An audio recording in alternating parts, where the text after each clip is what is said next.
Was I expelled from Hogwarts? Greetings, fellow multiversal adventurers. It's an honor to have you back in this saga that has us all hooked. Official channel statement: this story is 100% epic fiction.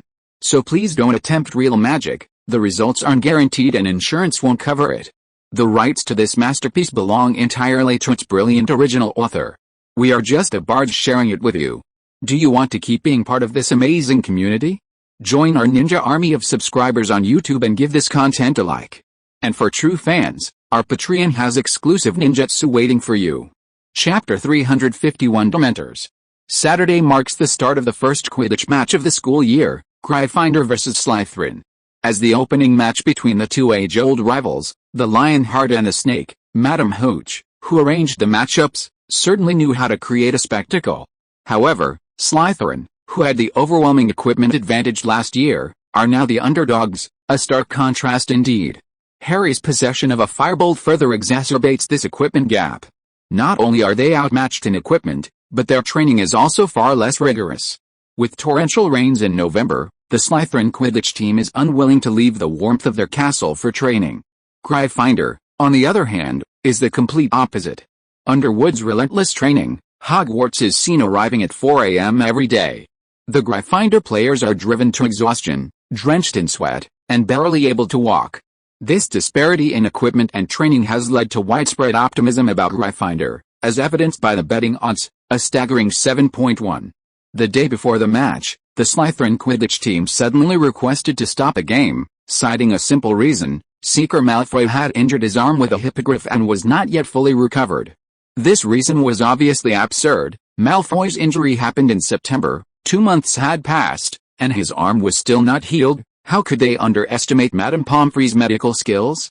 But Snape still approved the request, replacing Slytherin with Hufflepuff. His two most hated houses were going to have a love-hate relationship in the storm. This was a plot from his dreams. The Badgers were bewildered. Why should they play in such terrible weather? Wasn't this bullying the honest ones? And if Slytherin couldn't play, what about Ravenclaw? Even if it was a choice between two, should they at least draw lots? But Ravenclaw Quidditch captain Roger Davis immediately stated that he also wanted to play, but unfortunately, he had strained his groin at Ravenclaw's Eagle Party the previous night. Ralph persuaded Captain Cedric to also fake an injury, saying he had undergone circumcision at the hospital during the summer and couldn't play now. Cedric, however, couldn't bring himself to do it and reluctantly agreed. Saturday arrived quickly, and the weather remained terrible. Hogwarts was shrouded in dark clouds, howling winds, and torrential rain. Anyone walking outside the castle seemed vulnerable to being blown away. The Slytherin students, seeing the awful weather, looked smug, especially Malfoy himself. He deliberately kept his arm bandaged, constantly groaning at the Gryffindor table. If only my arm were better. I want to compete in this rain too. Harry stood up, intending to smash the jam in Malfoy's face and then stomp on it, but Ron stopped him. Snape was sitting at the faculty table, eyeing the Gryffindor table with a disgusting grin. Anyone who dared to lay a hand on him would be penalized. However, Malfoy's smile quickly faded. Heracles, carrying his tooth, came to the castle. Seeing Malfoy's bandaged arm, Tooth imitated him, curling one paw and hopping around on the ground. Everyone burst into laughter at the dog's imitation of Malfoy, making Malfoy's face turn bright red. After breakfast, the entire school flocked to the Quidditch pitch to watch the game. Lee stood on the platform, wearing a raincoat and hood to shield himself from the torrential rain. His voice, carried through the microphone, echoed throughout the stadium. Ladies and gentlemen, welcome to the 93-94 season of Hogwarts Quidditch. I'm your old friend Lee. Before Lee could finish speaking, an umbrella flew from the stands and hit him on the head. Then a bottle, and soon a smelly shoe flew by. Lee was standing downwind, so everything was flying towards him. The Hufflepuff and Gryffindor players are out. Madam Hooch is checking both teams' broomsticks, Lee shouted. Madam Hooch was more than just checking broomsticks, she was holding onto Ralph's firebolt for several minutes, practically wanting to ride it herself and test its feel. Lee focused his attention on firebolt, exclaiming, "To be honest, firebolt is a pretty good broomstick. It has better balance than the Nimbus series and is lighter than the Sweeper series. Of course, the price sounds a bit high, but it's really not that bad. I did the math, and based on the average salary in the wizarding world, Even if I started working at Gryffindor over 1,000 years ago, I'd still learn. Jordan, you don't need to advertise for Firebolt, Professor McGonagall shouted. Get to the match. Oh, okay. Speaking of the match, I glanced at the starting lineup and noticed something interesting, Lee explained. That's because Hufflepuff's chaser, Scamander, has switched to the seeker position, while Captain Cedric is now the chaser. I think everyone is impressed by Ralph's scoring ability and elbowing skills, Lee said, puzzled. But this sudden position change between the two veterans is quite puzzling. Is it a trump card, or a strategic forfeit? We'll see. Alright, Madam Hooch has blown the whistle. The match begins. As the whistle blew, 15 flying brooms shot up from the ground and soared high into the air. Firebolt is Firebolt. It immediately took the lead, leaving the others far behind. We witnessed its speed firsthand, Lee explained professionally. It can accelerate to 150 miles per hour in 10 seconds. Its braking mechanism is incredibly powerful, making it the dream of any Quidditch player. He was immediately proven wrong when Shabby's speed surpassed that of Ralph and Harry. Incredible, Lee roared. Comet 200 from decades ago is faster than Firebolt. Indeed, Shabby was blown away like a balloon by the wind, yelling, "Help! Help me!" Comet 200 was far too outdated. Other flying brooms had stabilizing charms to minimize the effects of strong winds, but Shabby's broom had no stabilizing charms at all. One end was even bald. Ralph squinted, searching the sky. His hippogriff eyes greatly enhanced his vision. This was also why he had temporarily switched places with Cedric. Ralph wanted a blitzkrieg, to catch the golden snitch in the shortest time possible and end the match immediately. If it were a prolonged battle, with Gryffindor's brooms lagging behind, even if Hufflepuff caught the golden snitch, the score difference might be too great, ultimately leading to their defeat. Ralph squinted, searching. In just 20 seconds, he located the golden snitch. He flicked his broom and flew rapidly into the distance. Ralph moved. He flew into the sky. Did you see the golden snitch? Lee shouted. Harry was completely bewildered. In such heavy rain, he could barely see his teammates, let alone the golden snitch. But how could Ralph be so fast? Harry didn't have time to think. In a panic, he could only cling to his flying broom, spinning towards Ralph. But with the same broom, Ralph had already created distance. He reached out and grabbed the golden snitch. Ralph caught the golden snitch, Lee roared. 32 seconds? A brand new record. It's astonishing, unbelievable. Ralph broke the record for the shortest match in Hogwarts history in such extreme weather. The crowd erupted in cheers. Wait, what's that? Lee pointed to the sky, but a rumble of thunder rolled across the arena, drowning out his words. When the thunder subsided, another bolt of lightning cleaved the sky, and in an instant, the gray sky was as bright as day. Everyone could see clearly the sky. A group of Dementors emerged from the downpour, like towering ghosts. Chapter 352 Thunder King Scamander. Hundreds of Dementors floated in the air, their bodies tingled with the overwhelming joy of Quidditch, unable to contain their urges any longer, and swooped down. Ralph, perched at the highest point, was the first to be hit. Looking up, he could clearly see the twisted, grotesque, and terrifying faces beneath the gray robes. No eyes, no noses, mouths just gaping holes. They were more like skulls covered with a layer of dead, gray scabs. Compared to the Dementors, even Voldemort seemed handsome. Peter Pettigrew's bald head was endearing, and Snape was pure and beautiful, without a trace of greasiness. A Dementor slithered in, its gray robes, in varying shades, billowing in the rain. It emitted terrifying squeaking sounds, radiating a chilling, deathly aura. As it closed in, Ralph swiftly swung his right hand, a short knife flashing smoothly across the surface. The obsidian dagger, sharp enough to cut even dragon scales, was stuck at the junction of the Dementor's shoulder and neck. Ralph tried to pull the dagger out to strike again, but the Dementor had already extended its withered arm, hooking Ralph's wrist. Just as the two scabbed hands were about to tear, they turned a deep, stone-like gray. Ralph raised his arm and silently chanted, "Stone." The Dementor's fingertips lost sensation, then numbness crept from its palm to its arm, then to its head and chest. The Dementor was instantly petrified and plummeted towards the earth. Harry, riding his firebolt, stared blankly at the sky when he saw something falling from above, a Dementor hurtling towards him. Hundreds of Dementors surrounded Ralph, gasping for air, emitting terrifying hissing sounds from their throats. Lightning tore through the sky, and dark rain lashed down on Ralph. He could feel the temperature dropping, and his emotions were being affected by the Dementors.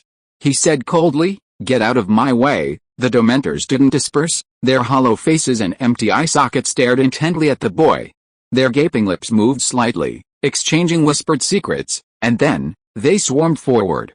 Ralph raised his wand high, pointing it at the thunder clouds. Spiderweb-like lightning danced across the sky, dazzlingly bright. Thunderbolt, the magic from the Thunderbird, could not only create electricity with magic but also guide the natural formation of lightning. A thick bolt of lightning, drawn by Ralph, struck down from the sky, exploding instantly upon hitting the Dementors. The students couldn't help but cover their ears and scream, but it didn't lessen the intense pain, like needles piercing their eardrums. The sky churned with clouds, a constant rumble of lightning striking the Dementors like a torrential downpour. But the Dementors were immortal. After a brief moment of paralysis and repulsion from the lightning, they would rejoin the encirclement. Ralph pondered for a moment, then suddenly rose, standing on a firebolt, his feet planted on the wooden shaft, and slowly walked forward. Reaching the middle, he abruptly accelerated, leaping onto the tip of the broom, his figure shooting towards the Dementors like an arrow. To the astonishment of the young wizards, they saw Ralph, clad in a golden uniform, soar into the air, gracefully charging forward.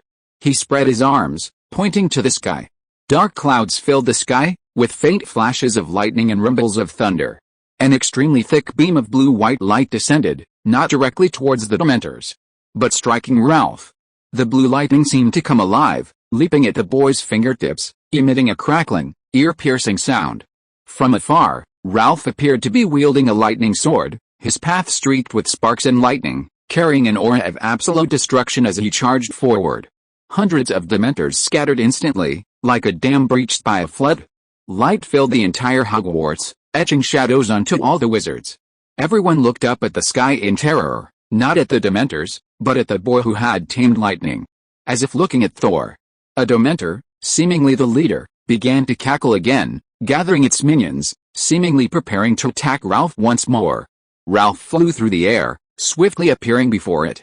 The Dementor stiffly twisted its neck, its hands cupping Ralph's head, its mouth wide open, emitting a few almost inaudible slurping sounds, as if trying to give the boy a passionate kiss. A thick, foul stench emanated from the Dementor's mouth, even more foul than the teeth that had eaten Moonfox's dung. Ralph gently thrust the lightning bolt in his hand forward, like a fencing strike, and plunged it into the Dementor's little mouth, a single bolt going straight to its throat and stomach. The lightning burned, and even the immortal Dementor let out a sharp, eerie cry, seemingly in great pain. Ralph raised a vicious iron elbow in midair and smashed it into the Dementor's forehead, sending it flying. The Dementor crashed heavily to the ground. "Beautiful iron elbow," Lee was still enthusiastically commentating. "After not seeing him for a whole summer, Ralph's elbow seems even thicker and stronger. Students who compete against him in the future should be careful." Ralph pointed to the sky, and another bolt of lightning struck the spot where the Dementor had fallen. As the lightning expanded in a ring, an extremely thick bolt of lightning began to crisscross the ground, and wherever the lightning flowed, it was quickly cracked and destroyed. From a distance, the lightning bolt exploded brilliantly on the ground, like a water tank bursting open and spreading out. From a rendering and visual perspective, this was absolutely top-notch, but it was so dazzling that no one could see it clearly. Lee, however, saw it clearly. He pulled out a pair of sunglasses from somewhere, put them on, and stared directly at the dazzling lightning, diligently explaining, "The Dementor crashed onto the turf. I heard it was internationally certified turf that Professor Black paid a fortune to replace, with cushioning and damage reduction effects. But it looks bad, because the turf is completely destroyed. Hey, in this situation, can I ask the seller for a 7-day no-questions-asked replacement? I hope they can replace it with turf that can avoid lightning." When the lightning disappeared, Ralph had already landed on the ground. He stood beside the giant crater, looking down at the Dementor leader. It was lying on the ground. Although it wasn't dead, it was still a magical creature and couldn't avoid the paralysis and stiffness caused by the electric current. Ralph then walked towards the petrified Dementor that had fallen to the ground. The petrification effect was almost gone, and half of the Dementor's body could already move. Ralph pulled his obsidian dagger from the Dementor's neck and struck it with lightning, paralyzing it. Satisfied, Ralph said, "Dementor, captured successfully. Thanks to I Love Inoki Mushrooms, Quietly Walk, and Death Missile for their generous donations." Chapter 353 Guardian Curse. The first Quidditch match of the school year concluded without major incident. The match itself was rather unremarkable. Ralph caught a golden snitch in just 32 seconds, ending the match in less than the length of a song. He also broke the record for the shortest match in Hogwarts history, and even more incredibly, he did it in extremely poor visibility conditions, simply insane. Such a record-breaking moment should have sparked heated debate, but nobody cared. Compared to Ralph's battle with the Dementors, it was utterly insignificant. The young wizards had witnessed a real battle, not a performance, nor a turn-based duel between students. Not long ago, everyone was debating how Ralph killed Peter Pettigrew. Many believed it was luck, and some students even said it was due to the Auror's help, that he was just getting lucky. But after witnessing Ralph defeat the Dementors, no one questioned it anymore. After all, even if Peter was powerful, could he be stronger than over 100 Dementors? So, another question arises, why is Ralph so strong? They were all students, eating the same food, receiving the same 7 years of magical education. Why is the difference between people greater than that between humans and dogs? Of course, some knowledgeable young wizards thought Ralph was just using tricks, borrowing the power of nature to appear so powerful. If they could control lightning like Ralph, wouldn't that be enough? Some students tried riding flying broomsticks into the sky in the rain, but almost got electrocuted, and no one dared to try again. Compared to the young wizard's excitement and reminiscence, Fudge, returning to Hogwarts, was rather disheartened. When he learned that students had been attacked by Dementors, his myocarditis flared up. When he learned that the attacked student was Ralph, he almost suffered a cardiac arrest. Merlin, this would affect his career. If this news got out, given the public's current affection for Ralph, the letters of curses alone would drown Fudge. Fortunately, Ralph was unharmed. Not only was he unharmed, he also captured 2 Dementors. Fudge finally breathed a sigh of relief, but the Dementors started causing trouble again. The reason was simple, their leader had been captured by Ralph. Fudge was in a dilemma. The Dementors were the guards of Azkaban, whom he now relied on. Ralph was crucial to his career, and he couldn't afford to offend him either. He could only desperately try to mediate. Of course, he still had to give the Minister of War face, and Ralph agreed to release the Dementor leader, but the other Dementor would have to stay at Hogwarts for some time to undergo reformation. As for how it would be reformed, the students would soon find out on Defense Against the Dark Arts class. Standing in the lecture hall, Sirius Black placed a large box on the ground. The Hufflepuff and Ravenclaw students were all excited, thinking that this time it was some interesting magical creature. During this time, we've learned about Bogart, Gringelo, and Hank Punk, Sirius said quickly. According to the schedule, this lesson should be about how to deal with female ghosts, but not long ago, there was a horrifying Dementor attack, Sirius said seriously. Not only me, but Professor Dumbledore also believes it's necessary to teach you how to deal with Dementors. The students began to whisper among themselves. That's right, Sirius patted the box excitedly. Inside is a Dementor, captured by Scamander not long ago, and he generously gave it to Hogwarts as teaching material. Everyone looked at Ralph, their faces showing an almost fanatical expression of admiration. Ralph sighed softly. He actually wanted to raise it himself. After all, why should he return a Dementor he had caught himself? But that was impossible. Dementors were Azkaban prison guards, officially employed, not just anyone could raise them. Since they couldn't keep it for long, he discussed with Fudge that they would keep it for half a semester as teaching material before returning it to the Ministry of Magic. After all, there was still a lone Dementor in the Honeydukes secret passage. Sirius cleared his throat and continued, before this lesson begins, we must know why Dementors are so terrifying. Who can tell us? Miss Abbott, Hannah shivered and said, Dementors feed on positive human emotions. They suck away all happy memories. That's right, Hufflepuff plus 5 points. Sirius nodded. While feeding, Dementors also force their victims to relive their worst memories over and over again. It's an extremely terrifying experience. Therefore, spending a long time with Dementors can make wizards melancholic, depressed, and even insane. Professor Black, how did you endure 12 years in Azkaban? Susan raised her hand and asked. The students all perked up their ears, seemingly very curious. I don't want to pretend I have a special resistance to Dementors. Actually, quite the opposite. They affect me greatly. Sirius paused for a moment, then said, I think the only reason I haven't lost my mind is because I know I'm innocent. It's not a pleasant thought, so the Dementors didn't suck it out of my head. But that thought was like a fire that ignited in my mind, giving me the strength to stay conscious. The students applauded. Sirius Black bowed slightly, drew his wand, and said softly, "The spell I'm about to demonstrate and teach you is an extremely advanced spell, far beyond the level of ordinary wizards. It's called the Patronus Charm, and it's the most effective spell against Dementors, of course." Sirius lowered his voice. "You might say the most effective spell is the lightning summoned by Ralph." "I don't object, but forgive me, I can't teach you that spell." Sirius then feigned a sigh, "because I can't tame lightning either, and that spell is beyond my capabilities. You might be able to learn it from Ralph in private, but whoever learns it must teach it to me." The students couldn't help but laugh. "Yes, keep smiling. That's also a crucial power against Dementors," Sirius said softly. "When the Patronus Charm works correctly, it summons a Patronus that can act as a shield between you and the Dementors. I must warn you, this spell is far too advanced for you. Many adult wizards can't even summon a complete Patronus." Sirius looked around and said, "I don't expect you to be able to do it, but just exhaling some mist should provide some protection, and it might even save your lives in a critical moment. One last thing, you must remember this well." Sirius's expression was very serious, and the students held their breath again. Sirius grinned and said, "After you graduate, if you really encounter a Dementor, there's a high probability you'll have committed a crime and be wanted by the Ministry of Magic. I just hope that if you get into trouble, when using the Patronus Charm, you absolutely mustn't mention my name or say that I taught you this spell." The students burst into laughter. Chapter 354 The Fear of the Dementors.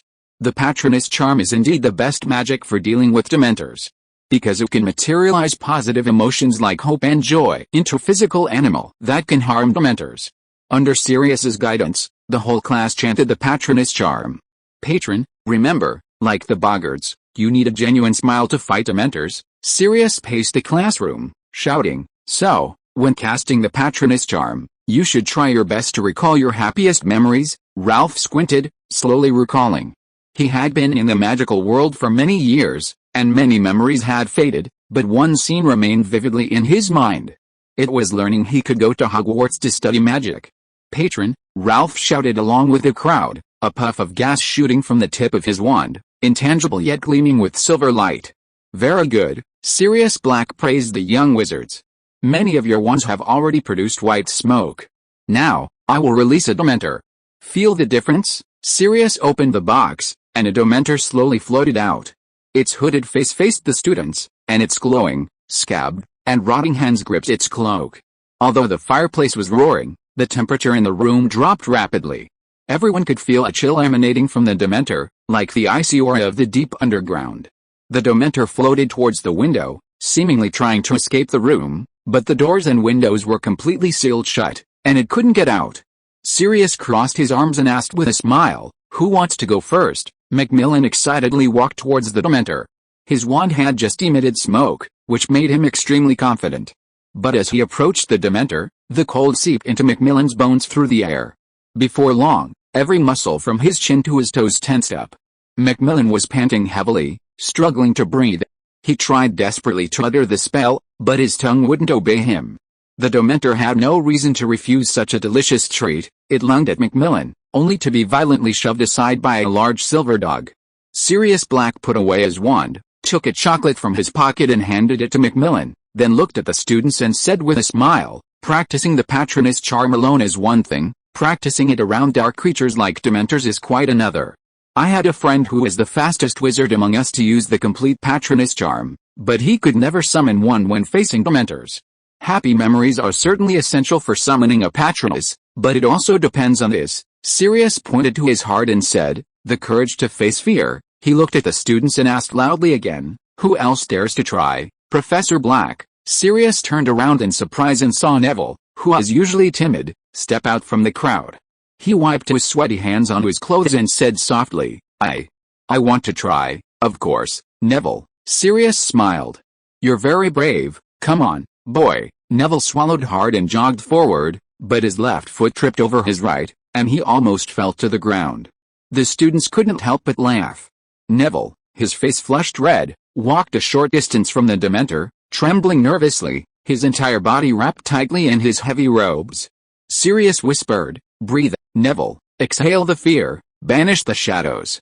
Patronus, the Dementor's towering figure loomed over Neville, and for a moment, all they could hear was his heavy breathing. But this time, Neville didn't back down. He raised his wand and repeatedly chanted, Patronus. Patronus. Patronus. Sirius's large silver dog reappeared, its head slamming into the Dementor's belly, causing it to lose its balance and fall heavily to the ground. Neville's skin was wet, covered in sweat, cold and sticky, each breath accompanied by a soft panting. Like Macmillan, Neville failed to unleash the white mist, but facing the Dementors, he resolutely chanted the spell without retreating. The Hufflepuff students applauded Neville, and Hannah even shrieked from the crowd, Neville, well done. Neville was a little embarrassed. A simple, honest smile appeared on his face, and he quickly jogged back to the crowd. Anyone else want to try? Sirius Black called out again, his gaze sweeping across the crowd several times. Many students lowered their heads. Just as Ralph was about to step forward, Sherry beside him had already taken the first step. Everyone's attention was focused on the beautiful girl with a long, thin ponytail. She stood gracefully, her demeanor somewhat aloof, even just standing quietly. She was extremely captivating. Sherry raised her wand and softly said, Palm Tops of Exile. She succeeded. Her wand emitted a puff of silver gas, but as the Dementors approached, the wand flickered like a lamp running out of power, disappearing after only a few flashes. Sherry felt a chill pierce her body. She pursed her lips, glancing out of the corner of her eye at Ralph not far away. Ralph stepped forward, out of the crowd, ready to rescue her at any moment. As if sensing her gaze, the boy grinned and smiled at her. Sherry, who had been uneasy, suddenly felt at peace. She had never told him this, but as long as she could see him, she felt safe. Happy memories surfaced little by little, flowing into her heart like a clear spring. The girl with the ponytail's eyes hardened. She raised her wand with both hands and shouted, Protect! A blurry silver shadow appeared, like a barrier, blocking the Dementor's approach. Although it couldn't drive it away, it brought her a touch of warmth. Excellent! Sirius Black clapped his hands, satisfied. Few can create a blurry Patronus on their first encounter with a Dementor. Ravenclaw, 10 points. Sherry turned back to the crowd. Ralph gave her a thumbs up and laughed. Amazing. Sherry patted her chest lightly, letting out a long breath. She smiled brightly at Ralph and said, Actually, I just used a trick. Ralph looked puzzled, but Sherry didn't explain. She simply turned away, her lips curving into a smile, looking quite happy. Soon, Ralph, wand in hand, walked towards the Dementor. Just as he was about to raise his wand, the Dementor seemed to sense something terrifying. It retreated and scurried back into its box. Everyone was speechless. What exactly did you do to it? Ralph also looked innocent. Honestly, all he did was let the Dementor live with a Thunderbird and give it lots of electric shocks every day. That's all. Believe me. Rove never mistreats small animals. Thanks to Squirrel 1887 for the donation. Chapter 355 Heading to the Forbidden Forest. The Patronus charm is a difficult spell to cast, and it becomes even more challenging when a Dementor is hovering nearby. It's like going to the toilet and having a dozen burly men staring intently at you from behind. Forget about relieving yourself, even taking off your pants requires courage. Despite its difficulty, the Patronus charm became the most popular spell at Hogwarts that winter. In the corridors and stairwells, you could often see young wizards shouting Palm Tops of the Exile, while their wands spewed out puffs of silver mist. If the International Federation of Wizardry Associations were conducting a magical education assessment at this time, they would surely be shocked by Hogwarts' teaching progress. Students even held a poll for their most desired Patronus, with a pristine unicorn beating the Phoenix to become the most popular. Fawkes, upon hearing this news, was very dissatisfied, feeling that the students' aesthetic sense was distorted and needed improvement. Fawkes clearly overestimated his own stunning good looks. Without Dumbledore's influence, the Phoenix's votes would have been even lower. However, upon hearing that humanoid Patronus had existed in history, Ralph inexplicably became the top vote-getter. Capitalizing on the Patronus craze, Ralph even suggested to Luna that her father jump on the bandwagon and create a Patronus guide. This guide, similar to an astrological guide, would ask specific questions and ultimately point to a particular Patronus. Professors also taught tips on practicing the Patronus charm in class, and they all showed off their own Patronus. Only Professor Snape was an exception. He seemed to dislike students using the Patronus charm, deducting points for any scene in the hallways. Everyone speculated that Snape might not know the spell, or that his patroness was a greasy bat, too embarrassing to show off, hence his anger. As the patroness charm became popular throughout the school, betting games were started, with people wagering on who would be the first student to summon a complete patroness. Thanks to his outstanding performance in Quidditch, Ralph surged ahead, with most students voting for him. Seeing such high odds, Ralph even considered teaming up with a bookmaker to make a killing. As December arrived, the gloomy Hogwarts finally began to clear, but the weather grew increasingly cold, with frost everywhere in the castle and long icicles hanging from the walls. Such cold weather was hardly suitable for leaving the warm castle, but Ralph was planning a long trip. After all, something seemed to have happened in the Forbidden Forest on Halloween night. Inside the black leather trunk, although it was already late at night, the two figures hadn't returned to their respective dormitories. Instead, they were entangled, exchanging blows, the sounds of impact and heavy breathing echoing through the night. Left, Ralph warned, swinging his dagger towards Sherry's left arm. Sherry raised her dagger to parry, the blades clashing with a clang. Down, Ralph said again, his dagger whistling through the air. Sherry's sword met it with lightning speed, another clang, the girl's hand numb from the impact, but she gritted her teeth and held on tightly to her weapon. Ralph was teaching Sherry swordsmanship. Although they were both wizards, melee weapons were more effective than ones against magical creatures. Ralph's speed increased, his attacks fierce, his blade raining down as he advanced step by step. The girl with the ponytail retreated continuously, trying to deflect each attack. Sherry gradually adapted to Ralph's rhythm. When he reminded her again to right, she didn't try to block, but instead dodged to the side, avoiding his short sword, and thrust at his shoulder. However, the boy narrowly dodged it. Sherry couldn't help but laugh happily. After practicing for so long, this was the first time she had almost hit him. She had improved. Still right, Ralph reminded her. Sherry didn't repeat the same move, but tried to block, but her short sword missed completely. Ralph's blade didn't swing to the right, but struck her squarely in the chest. Sherry was wearing protective gear made of dragon skin, with metal folds between her joints. The blow caused no damage. Ralph took a step back, grinning. You were just dead. A strand of wine-red hair, damp with sweat, fell down, swaying in front of Shirley's eyes. She gently brushed it aside with the back of her hand, pursed her lips, and said, "You clearly said right, but you shot it in the middle. You tricked me, Shirley. The enemy won't tell you which direction his Avada Kedavra shot is aimed at," Ralph said with a smile. "My words may be false, but my eyes and hands tell the truth. You can't just listen with your ears, you have to see with your eyes and learn to discern the enemy's intentions. I've encountered some wizards who can cast spells silently. The magic they actually unleash is different from the incantation they chant, it's deliberately used to confuse their opponents. Language can be deceptive, I've got it." Shirley nodded like a chick pecking at rice. She raised her head excitedly and said, "Let's play again." "No, it's too late," Ralph shook his head. The girl with the ponytail glanced at the clock, somewhat reluctantly saying, "It's not late, it's only a few o'clock. I can hold on a little longer, I have things to do tonight." Ralph smiled. "I need to go to the Forbidden Forest later." "You're going to the Forbidden Forest?" Sherry blinked her beautiful, willow leaf eyes, her voice filled with anticipation as she asked softly, "Will you take me?" Ralph suppressed a laugh and shook his head. "Let's skip it tonight, maybe next time." "Take me with you," Sherry said gently. "There are Dementors stationed near the school. You can't summon a patroness either," Ralph chuckled.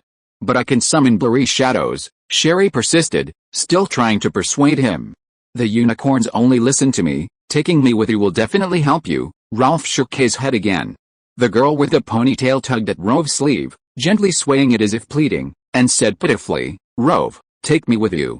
You promised to take me to the Forbidden Forest. Don't go back on your word." Rove finally couldn't help but burst into laughter. He reached out and touched Sherry's ponytail, saying gently, "Take a bath, change clothes. I'll give you 20 minutes, is that enough?" 15 minutes. "No," Sherry quickly said, 10 minutes is enough." The girl with the ponytail turned and ran towards the cabin. Halfway there, she turned back and shouted, "You must wait for me. Don't sneak off on your own." Rove raised his arm, waved gently, and called out, "I won't. But if you're late, I'll come find you in the bathroom." Sherry made a playful face at Rove. "Thanks to Zhang Dashenjing for the donation." Thanks to Jiuai Tang Lang Shui for the donation. Chapter 356 Ronan's Warning. Having spent 2.5 years wandering the Forbidden Forest, Ralph easily led Sherry away from Hogwarts. They encountered Professor McGonagall on patrol, nearly giving Ralph a fright, as she had threatened to break his legs if he took Sherry and Hermione out at night again.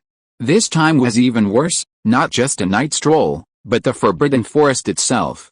If Professor McGonagall caught them in the act, it wouldn't just be one leg broken, but a cruel 3. After leaving the castle, Ralph and Sherry each rode a flying broomstick, soaring past Hagrid's hut and into the deep Forbidden Forest, finally landing by a lake.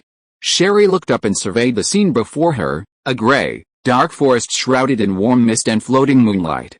The lake beneath the trees still steamed, the misty vapor enveloping the trees like the forest's breath and whispers. Sherry squatted by the lake, scooped up a handful of water, and gently swirled it in her hand.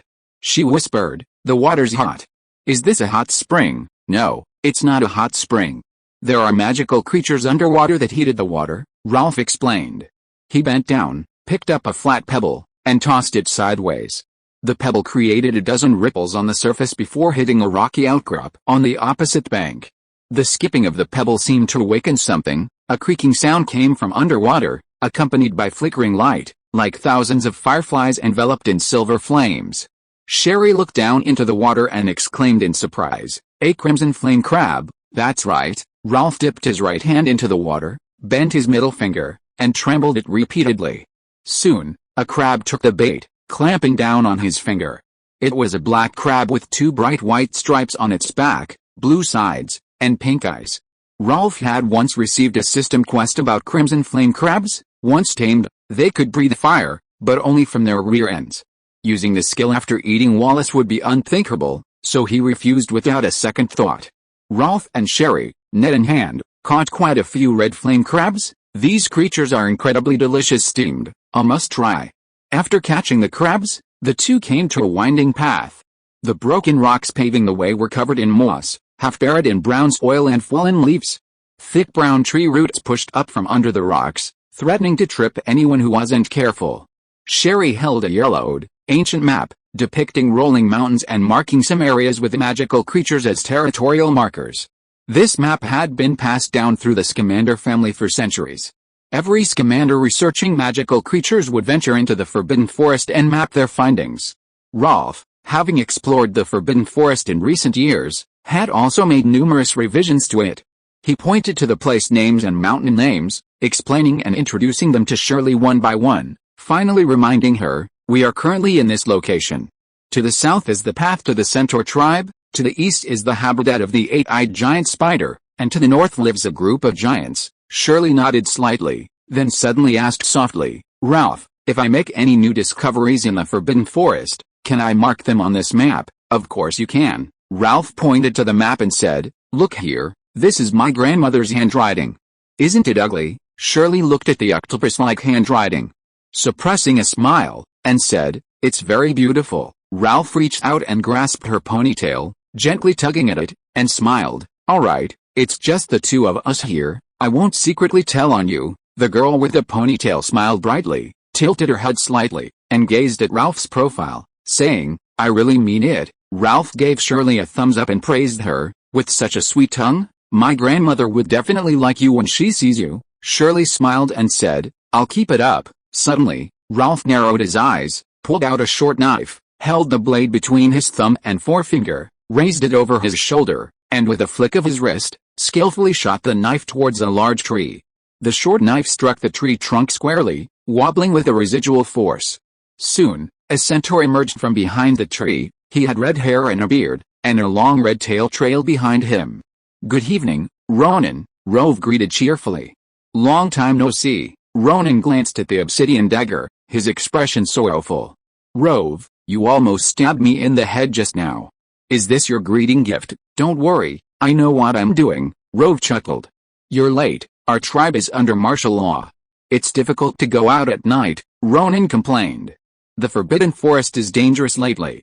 You shouldn't have been here, and you shouldn't have asked me to come out. Professor Dumbledore said it was okay to come to the Forbidden Forest.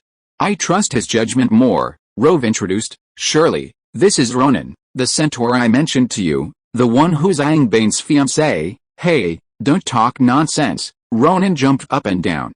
When have I ever been Angbane's fiancé? Well, didn't you help release Nymeria? Don't say things like that. Ronan glanced around warily, then lowered his voice. I have nothing to do with Nymeria, but you've been providing her with weapons and potions for the past 6 months. I'd even say you two are having an affair. Sherry smiled. She had heard Rolf mention the centaur named Nymeria and had always been curious about her, wanting to see what she looked like. Ronan frowned at Shirley, who was dressed like a wizard hunter. You even brought a pony to the forest. Shirley is my assistant, Rob explained.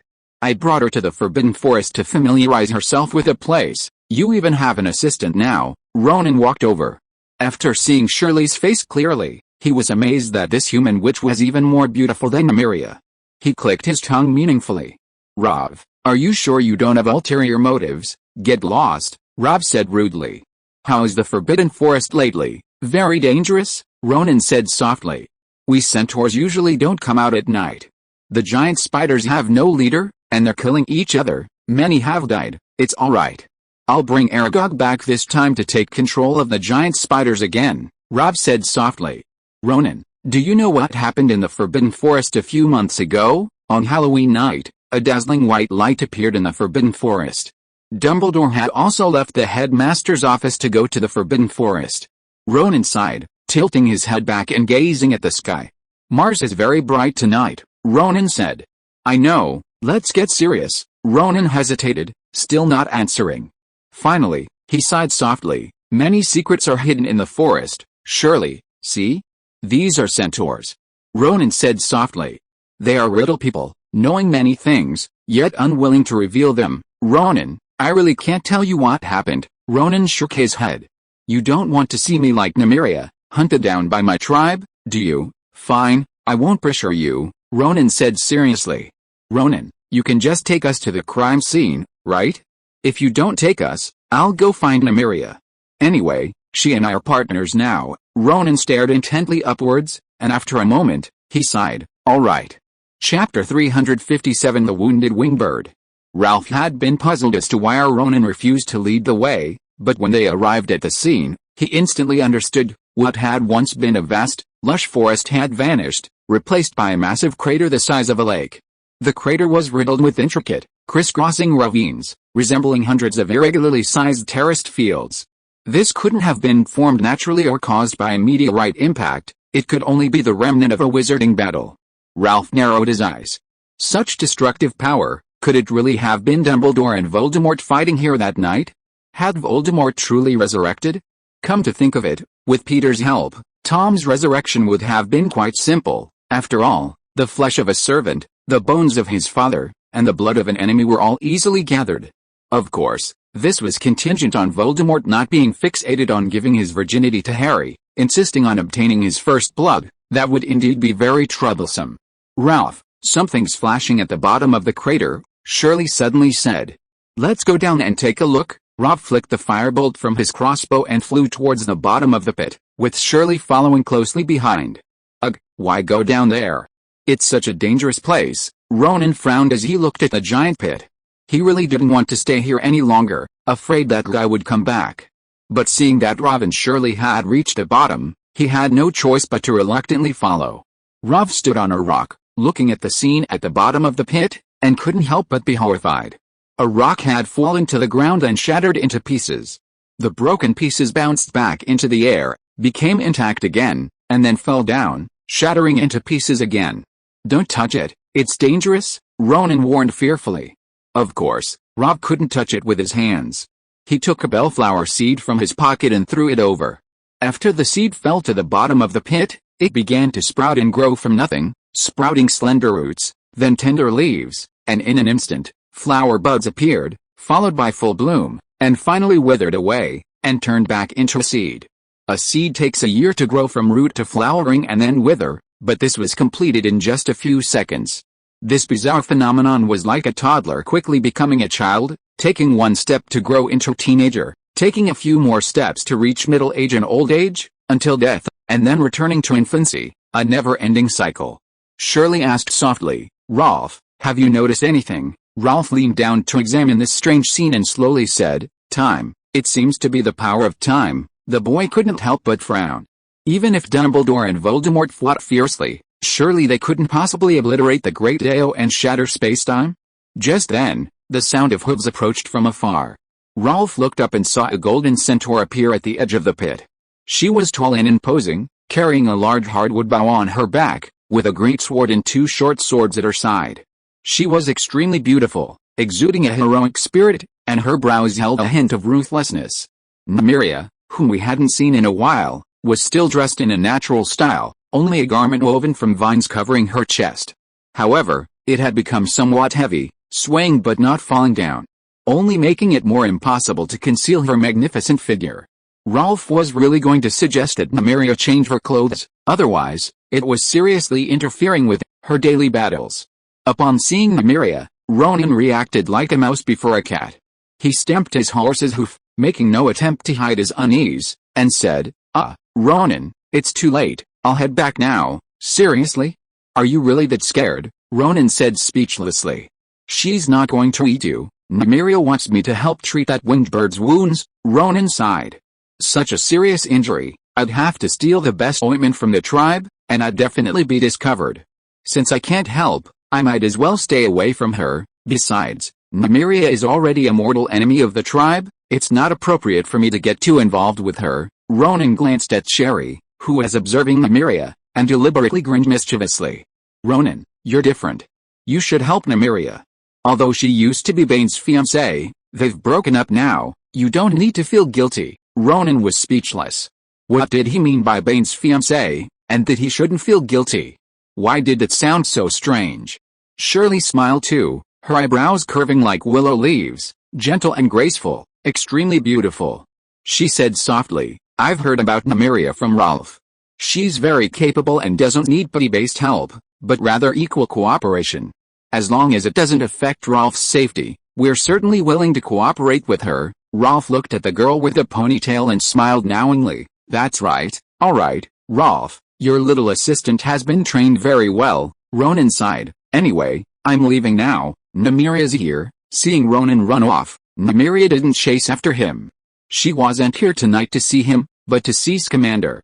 Ralph was already used to Nymeria being able to divine his location.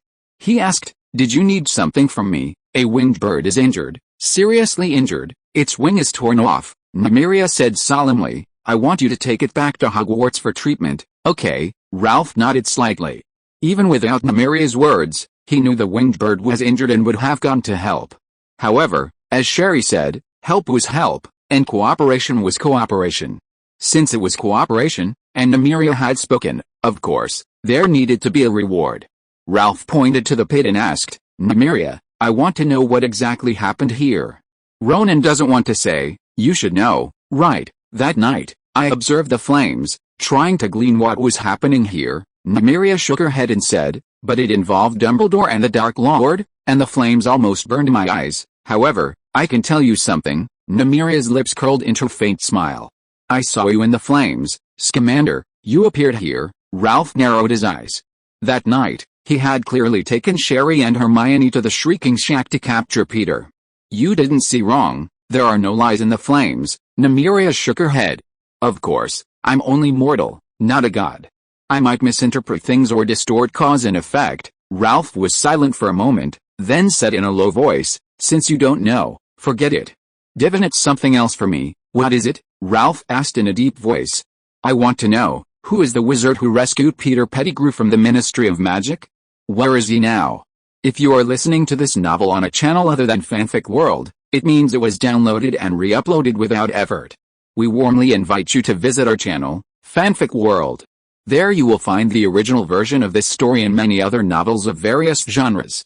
We look forward to seeing you dive into a world of incredible novels. Chapter 358 Nymeria's Fear of Heights. Deep within the Forbidden Forest dwells a wingbird. Ronan had mentioned it last year, saying it was short-tempered and easily angered, and had injured many centaurs. But since Nymeria knew the winged bird, its attacks on centaurs seemed understandable. One could only say, a woman's revenge was truly terrifying. However, this was none of Ronan's concern.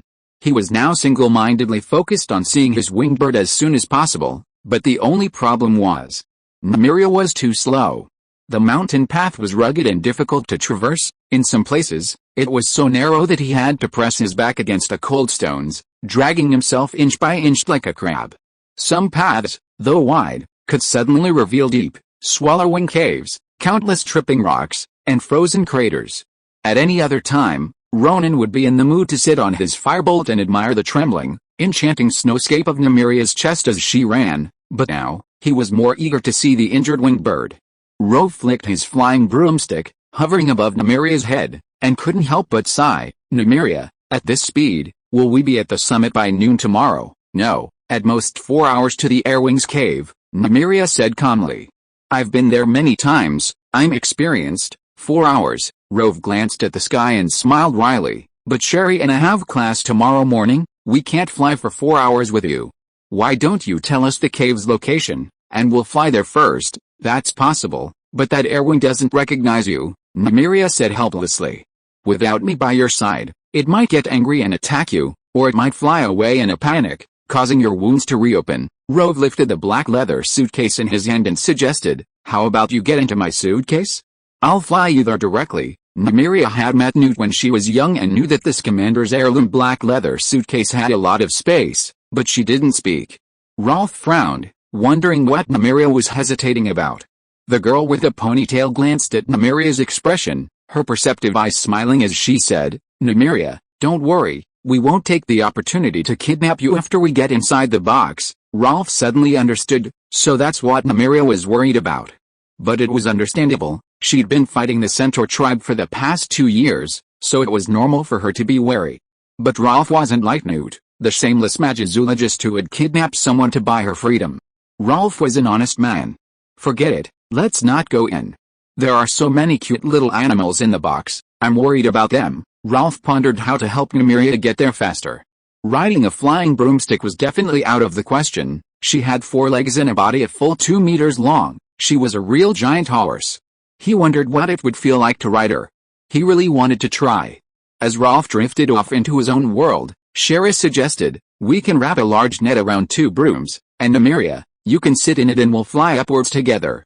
That way, you can see what's happening outside and even help us find our way. Rolf snapped out of his reverie and nodded. That's a good idea. Nymeria asked skeptically, is your net really strong? She didn't want it to break halfway through the flight, leaving her plummeting from the sky. Of course it's strong. It's made from the silk of an 8-eyed giant spider. Rolf laughed. Even a fire dragon wouldn't break it. After Nymeria agreed, Rolf took the net out of a hidden compartment in his pocket and attached it to the 4 corners of the 2 flying brooms. The 2 humans and the horseman wobbled and soared into the sky. But after only 5 or 6 meters, Nymeria's scream suddenly echoed through the heavens. No, no, we should go down. Nymeria's panicked voice rang out. What's wrong? Rolf asked, looking down. The net isn't broken, is it, eh? Nymeria, usually so composed, was now pale and tense. I think I'm afraid of heights. Why didn't you say so earlier? Rolf said, speechless. This is my first time being this high off the ground, just bear with it a little longer, Nymeria. I'm very fast, Rolf reminded her. Don't shout so loudly. You don't want to attract your fiancé, do you? Nymeria quickly shut her mouth, making a suppressed sound. Rolf was even more speechless. Okay, go ahead and shout. Your whimpering sounds sound like a broom vibrating. The 2 of them, along with the centaur, quickly landed at a huge cave entrance on the mountain top. Numerous icicles hung from the cave ceiling, resembling white fangs from a distance. The 3 entered through the entrance, and led by Nymeria, they traversed a long and winding cave like a maze, finally arriving at a wide open space. A gigantic bird lay in its nest, its wingspan spanning 5 meters. Its entire body was blue, like a beautiful brocade, and it possessed a long, slender tail. Upon seeing the wizard, the giant bird gripped the ground with its claws, looked up at the sky, and let out a roar that echoed through the cave, startling countless bats into flight. The air-winged bird was a very special magical creature. It could inflate itself like a balloon by inhaling air, and could also exhale air to launch air cannon attacks. Ackerman, I've come to see you, Nymeria said, walking over and stroking the air-winged bird's head to soothe it. The air-winged bird, named Ackerman, affectionately stroked Nemiria's cheek with its beak, and she freed one hand to gently pat its head. "I've brought you a wizard. Be a good boy and heal your wounds." Ralph and Sherry cautiously approached the air-winged bird, which suddenly screeched at Ralph. Shirley whispered, "Rav, do you know it?" Rav shook his head. "I've never seen this air-winged bird before. Ackerman was injured at the giant crater," Nymeria said in a deep voice. "Scamander, I told you, I saw you in the flames, near the giant crater." Rav narrowed his eyes. Had his future self used the time turner again? "Take a look at Ackerman's wound first. It was injured by magic, and the wound hasn't healed for months," Nymeria said softly. Rav walked over, his gaze fixed on the air-winged bird's wound.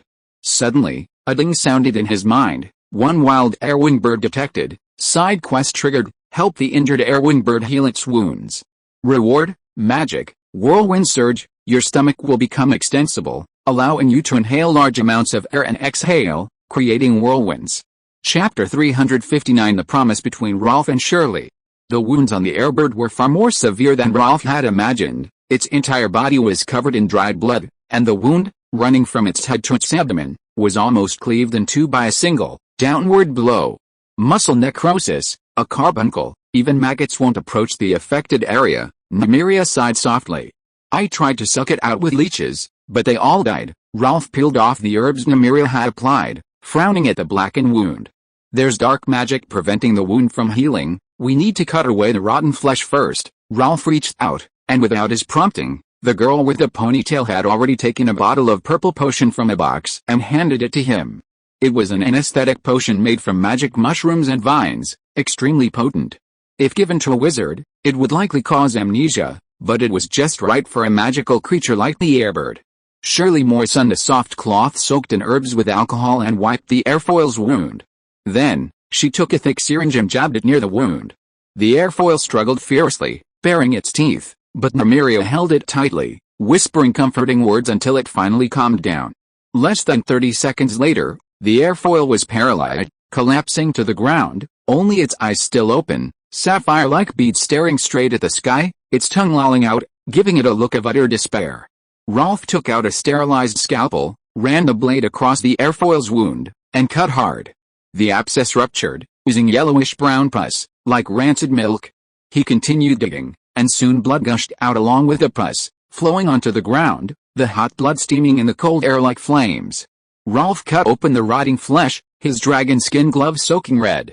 Seeing Nymeria's worried expression, he comforted her. Seeing blood is a good thing, while Sherry used several pieces of soft gauze, boiled in potions, to apply, squeeze, and wipe away all the pus from the airwing. A bucket of clear water had turned into a murky mess, enough to horrify any sane person.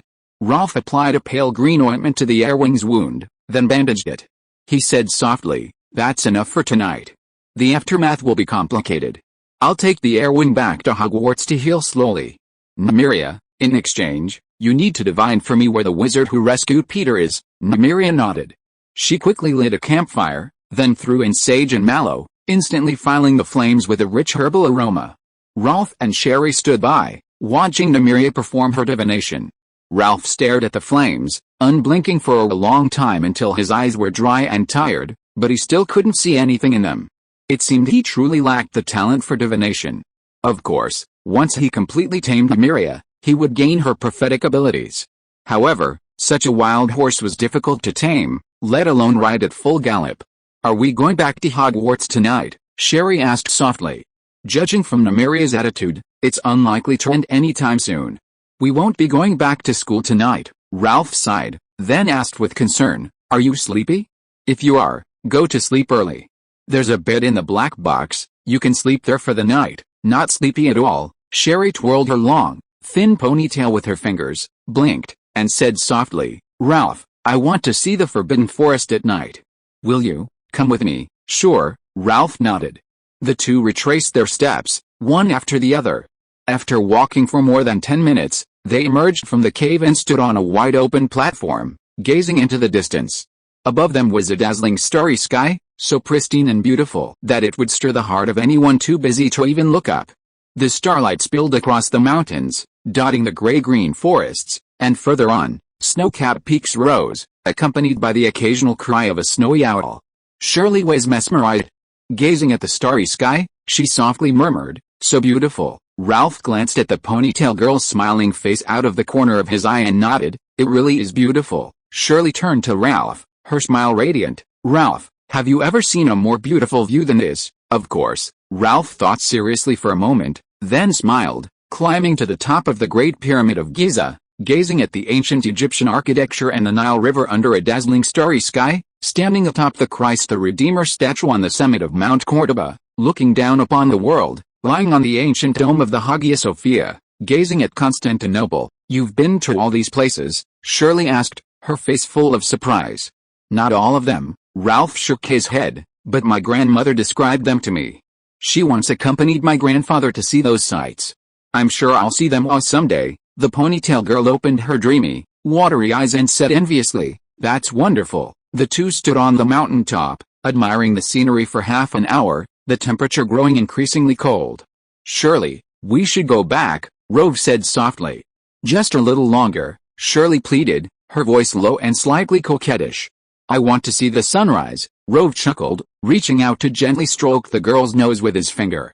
"The sunrise is still several hours away, and you're already so sleepy. Go to sleep, okay?" Shirley held up two fingers, bargaining. "How about just 20 more minutes?" Rove shook his head. Undeterred, Shirley withdrew a slender, white finger, still holding her index finger up, and said softly, 10 minutes. Rove continued to shake his head. Shirley curled her index finger. 5 minutes. Ralph was taken aback by this subtle movement. He couldn't help but laugh and nodded. "Okay, 5 minutes it is." "Hurry up, then let's go back." Shirley tilted her head slightly, acting cheekily. "But I can't walk anymore." Ralph smiled and squatted down, saying, "Come on, I'll carry you." Shirley happily nestled on Ralph's back. He carried her, who wasn't heavy, and slowly made their way forward along the cave. Shirley playfully breathed softly into Ralph's ear, then whispered, "Ralph, when you go to see those sights, can I come with you?" Ralph hugged Shirley's taut thighs, his voice gentle. "You're my little helper. If you don't come with me, who will?" The girl with the ponytail didn't speak, but simply hugged Ralph's neck tightly, resting her head on the boy's shoulder. She felt very warm. The two quickly returned to the cave. Nymeria stood by the campfire, chanting softly in a peculiar tone, the ruby in her throat flickering intermittently.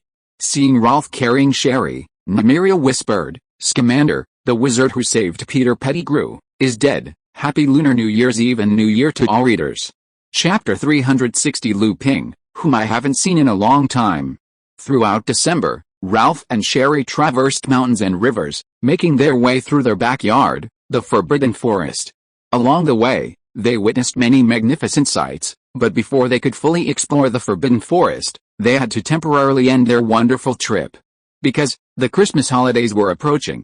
As the holidays drew near, the weather grew increasingly cold, the castle was piled high with thick snow, and countless icicles hung from the spires like shimmering crystal spears, making Hogwarts appear exceptionally white.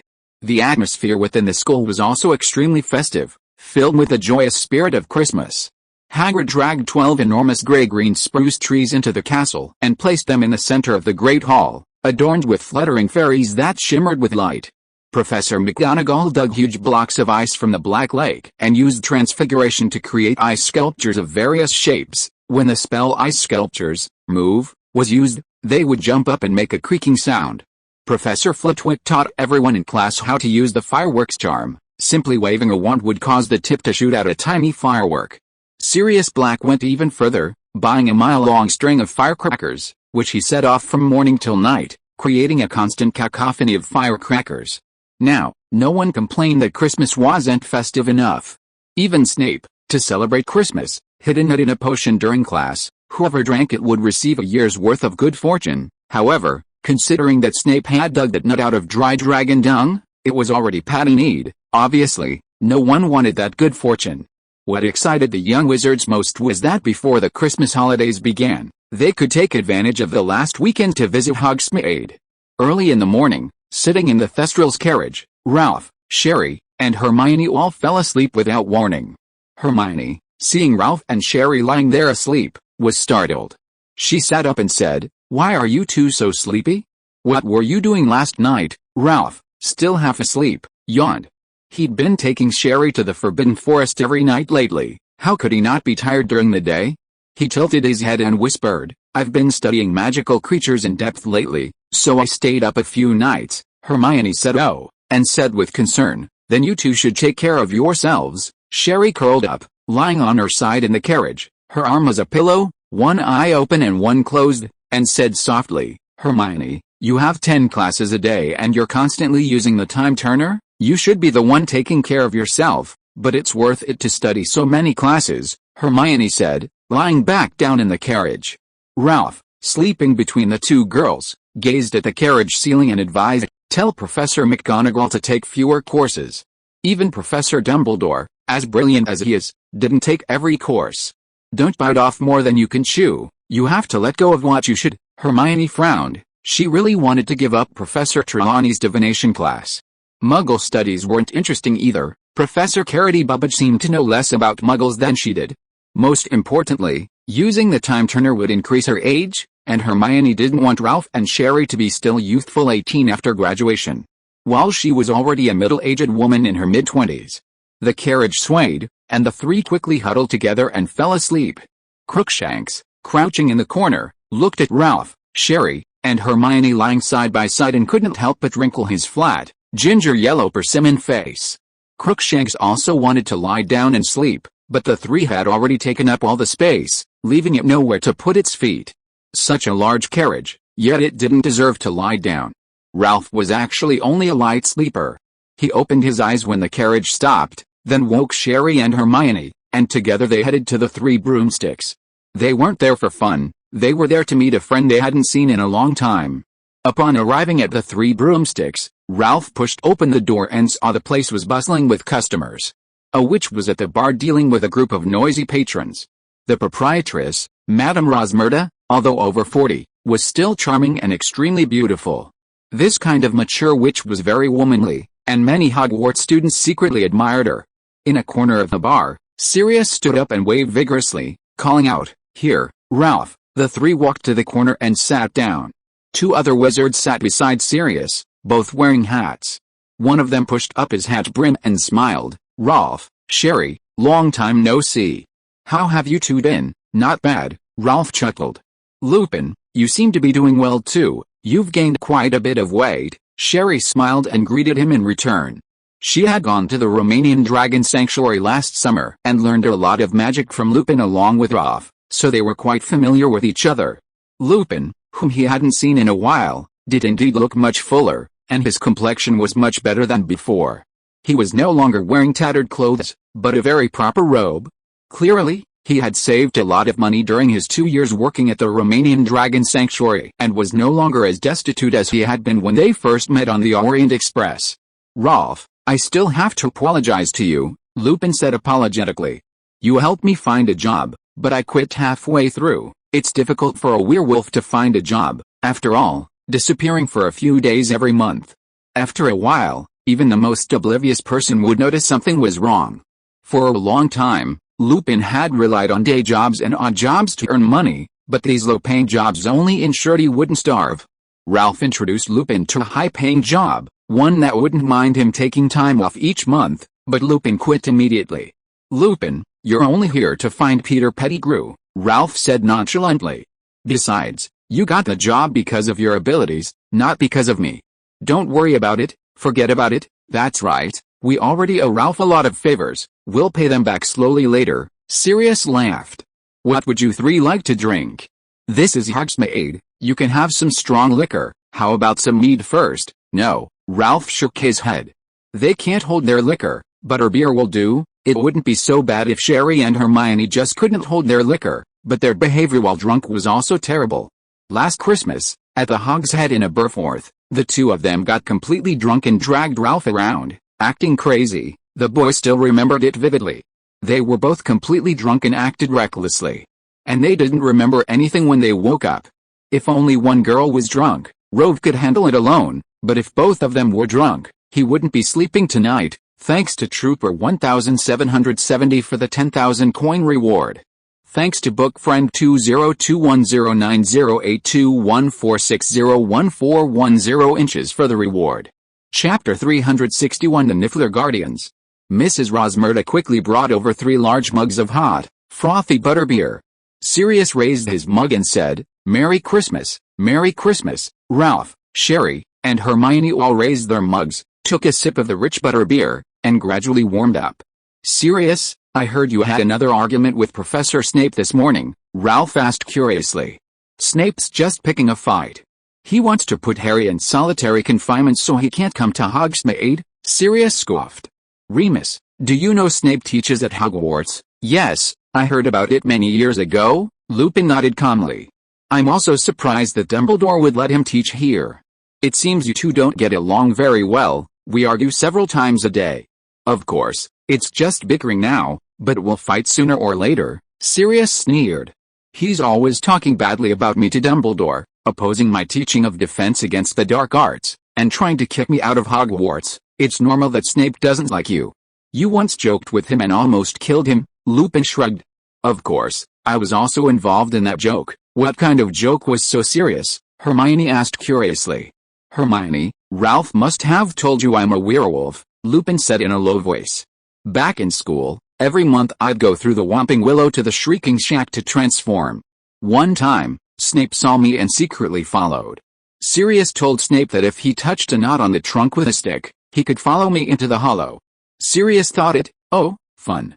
Anyway, Snape tried it." Lupin paused for a moment, then continued, "However, James heard what Sirius did and followed him, pulled him back, and saved his life." "Oh, that's too much," Hermione exclaimed incredulously.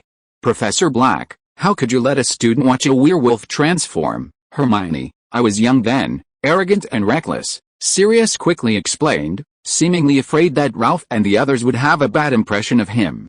"Plus, we were mortal enemies with Snape, like Harry and Malfoy. Anyway, I did something stupid. Luckily, James saved Snape, but he clearly didn't appreciate it," Lupin sighed softly. "I also bear some responsibility. Dumbledore made me a prefect, hoping I could keep James and Sirius in check, but I clearly failed him." The grudges and entanglements of the past were indeed difficult to explain with simple right and wrong. Ralph didn't want to continue the topic. He looked at the wizard beside Lupin and whispered, "Lupin, you should introduce us to this guest." "Yes, Ralph, I've been chasing this guy for half a year, and I finally caught him for you." Lupin was somewhat excited, reaching out to lift the wizard's hat. Underneath the hat was a middle-aged wizard, his cheeks and chin covered by a short, coarse, gray beard. Deep wrinkles and several scars adorned his face, making him look ferocious. Ralph looked at the man and smiled. "Mr. Gibbon, it's been a long time.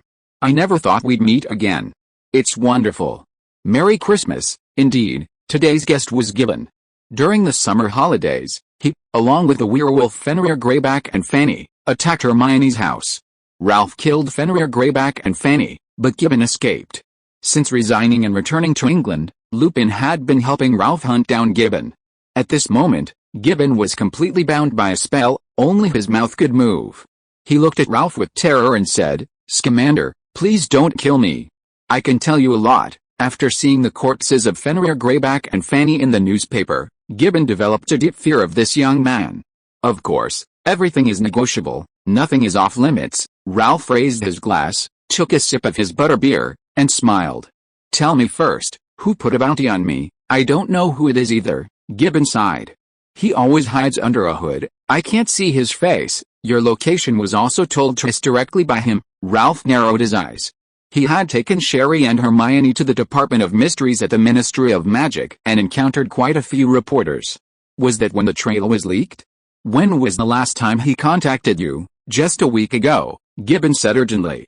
"He even contacted me, asking me to attack you in Hogsmeade during the Christmas holidays, but I didn't dare." Ralph narrowed his eyes sharply and asked again, "How did he contact you?" Gibbon said in a hoarse voice, "He's very cautious. He found me through an owl, but he always changes the owl, and then asks to meet me." Ralph rubbed his temples, and after a moment of silence, said in a deep voice, "Gibbon, I can spare your life, but you have to cooperate with me now." "I'm willing to cooperate," Gibbon said hastily. "How?" "I want you to continue talking to that person," Ralph said in a detached voice. "You can agree to his requests appropriately. Lupin, you stay with Gibbon and help him reply to the letter. I need to lure that person out." "Okay, Ralph, Lupin nodded seriously and said, "Leave it to me." After discussing the details of luring the snake out of its hole, Ralph left the three broomsticks with Sherry and Hermione, walking on the snow-covered road. Sherry asked curiously, "Ralph, Nymeria clearly divined that the man was dead, so how could he have met Gibbon a week ago?" "That's what I'm wondering about too," Ralph sighed. "Is Nymeria the centaur who ran away from her arranged marriage?" Hermione asked curiously. "Yes, it's her," Ralph nodded. "I recently had her divine again, and her results showed that the wizard who rescued Peter is dead, but he's still clearly in contact with Gibbon," Hermione said, puzzled. "And the Niffler Patronus from Halloween night, whose is it? I wonder what my Patronus will look like," Sherry asked softly. "What does its form usually relate to?" "The Patronus is a reflection of all your most positive emotions, and its form is usually that of an animal most compatible with the wizard," Ralph explained. "As the saying goes, appearance reflects the heart. Then the Patronus is a Niffler wizard. He's probably quite mischievous, greedy, almost like a rogue," Hermione interjected. "You could say that," Ralph said, chin in hand, puzzled. "But I don't seem to have any friends like that." Hermione couldn't help but glance at Ralph. She certainly did have such friends, right in front of her. Chapter 362 Ralph the Tomb Raider. On the last night before the Christmas holidays, Hogwarts held a grand banquet. Lupin, being from Hogsmeade Village, was naturally invited to the school's banquet. The sudden appearance of a strange wizard at the faculty and staff table sparked much discussion among the students, who speculated about Lupin's identity. Was he Dumbledore's new defense against the dark arts teacher, waiting to seamlessly take over after Professor Black's incident? What a scoundrel. However, while this speculation sounded far-fetched at first, upon closer examination, it made perfect sense.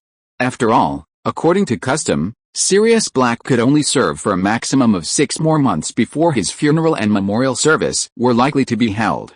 Sitting at the head table, Lupin was also filled with emotion.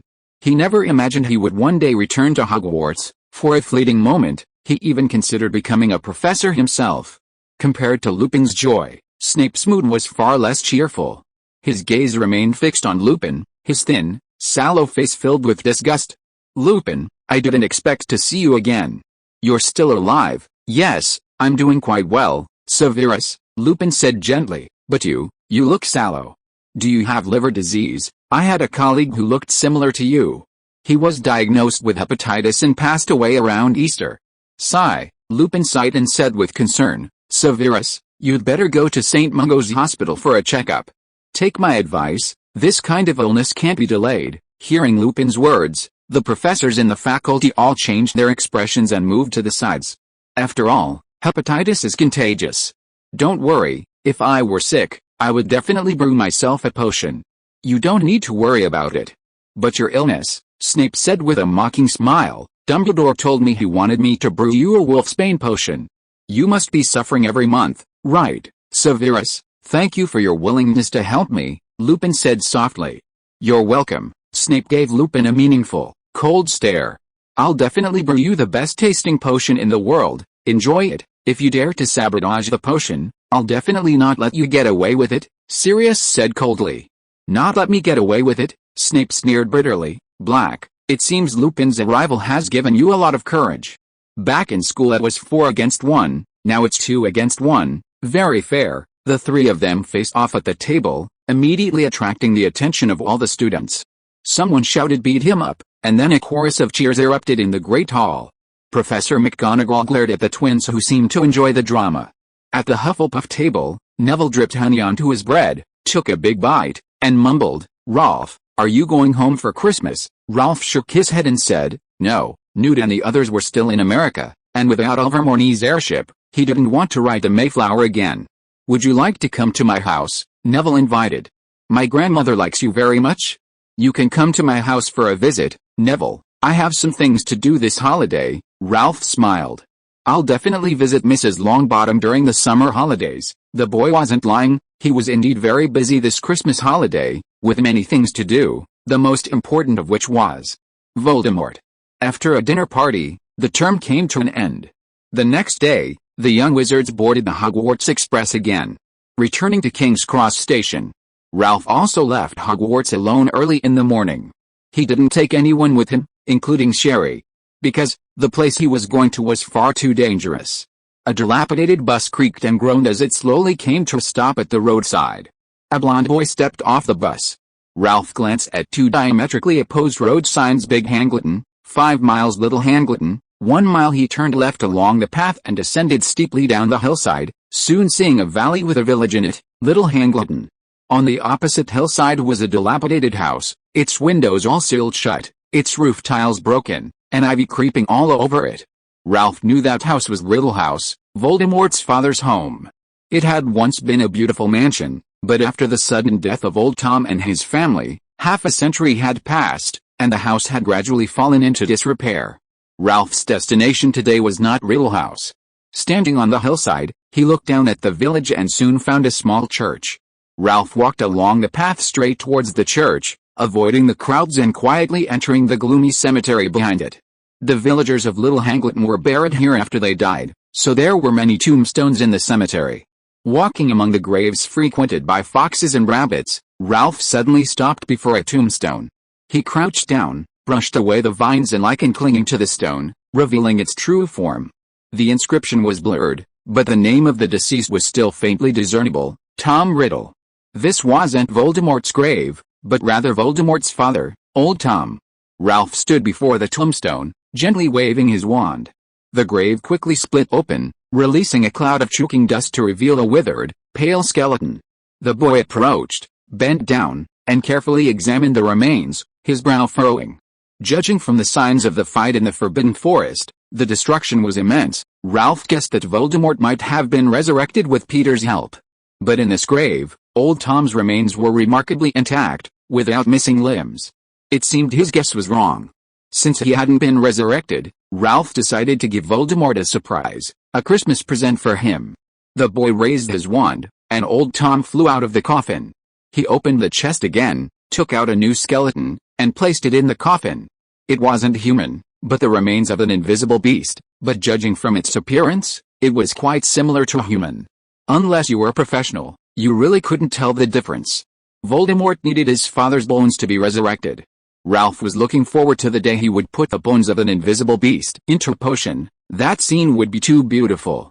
Ralph couldn't help but laugh. He continued to wave his wand, trying to restore the tomb to its original state as much as possible. Just as the boy was having a great time, a soft voice suddenly sounded behind him. "What are you doing?" Thanks to the three great authors' Second Son group, The Last Mohican, and No Thief Under Heaven for their donations, I'm offering this book, The Arcane Mage of Hogwarts, a seedling. Those interested can check it out. Synopsis: the story mainly revolves around Al, who is chosen by the Book of Arcane Arts and studies magic and explores the world in the Harry Potter universe. In the future, the focus will be on exploring more places in the magical world outside of Hogwarts. Chapter 363: The Wizard's Curse. A gloomy cemetery, a tomb-raiding boy, and suddenly a soft female voice. The imagery, if not utterly terrifying, was certainly chilling. Even more terrifying was that the woman who spoke was a genuine, thousand-year-old ghost. Ralph turned his head and saw Helena, dressed in a floor-length gown, floating behind him, watching him with great interest. "What are you doing, Rove?" Rove hadn't expected to see Helena here. He paused, then hesitated. I'm doing archaeology." "Archaeology? Yeah, it's a holiday assignment for Muggle studies," Rove rambled on. "Professor Bubbagee has us do salvage excavations of those looted tombs. That's what I'm doing now." "Is that so?" Helena's face held a half-smile. "But I checked your schedule, and I remember you never took Muggle studies." "Really? Did I remember wrong?" Rove was a little embarrassed. He abruptly changed the subject. "Why did you ask about my schedule?" "Knowing your schedule means knowing where you are every second." Helena lowered her voice, shyly, and said, "When I miss you, I can find your classroom and sneak a peek at you." A cold breeze blew against Rove, giving him goosebumps. "Helena, you're not a little girl anymore, you're 1,000 years old. Can we stop with these corny pickup lines?" Ralph rubbed his cold arms and said, "Who taught you to talk like that?" "Oh, Myrtle," Helena honestly replied. No man could resist her words. "Myrtle, she'll kill you sooner or later," Ralph cursed inwardly. "Helena, come back to your old self." "I still prefer your old, rebellious self." "Really?" Helena's eyes widened, and she quickly regained her aloofness.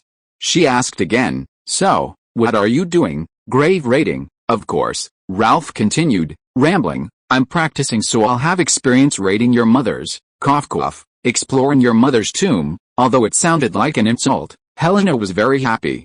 She wanted to take Ralph to her mother's tomb to mine for gold. After all, the tomb contained many precious, rare spellbooks. If Ralph learned them, he could resurrect her. Helena firmly believed this. So, she sincerely suggested, Ralph, you can't gain any useful experience from Muggle tombs. I know where the tombs of several famous wizards are. Let me take you there now. By the way, why did you just switch to a different corpse? Helena asked again. Ralph remained speechless. Helena floated down, looked at the name on the tombstone, and frowned. Tom Riddle, this is Voldemort's father's tomb. Seeing that he couldn't fool her anymore, Ralph had no choice but to honestly explain, I'm setting a trap to ambush him. You mustn't tell anyone about this. Don't worry, of course I won't tell. Helena hated Tom even more than Ralph did. It was he who had used sweet words to trick Helena out of her crown, and then broke his promise and never came back to save her. Bah, liar, scumbag, die. Ralph raised his wand and used restore to restore the graveyard. He asked curiously, how did you get here? I've been following you ever since you left Hogwarts, Helena explained. I've just been floating in the sky, so you didn't notice me. He's really everywhere. Ralph sighed. He'd have to check the sky for anyone watching him next time he went out. Seeing the boy turn to leave, Helena floated over and asked, Ralph, are you going back? Ralph shook his head. Not yet. I'm going to take a look around the hillside above Little Hangleton. Going to look for Gaunt's old house, right? Helena immediately guessed. Ralph raised an eyebrow. You've been here before, of course, the Gaunt family. I've been here with my mother before, Helena sneered. My mother asked them to send their children to Hogwarts, but they refused. They even attacked my mother.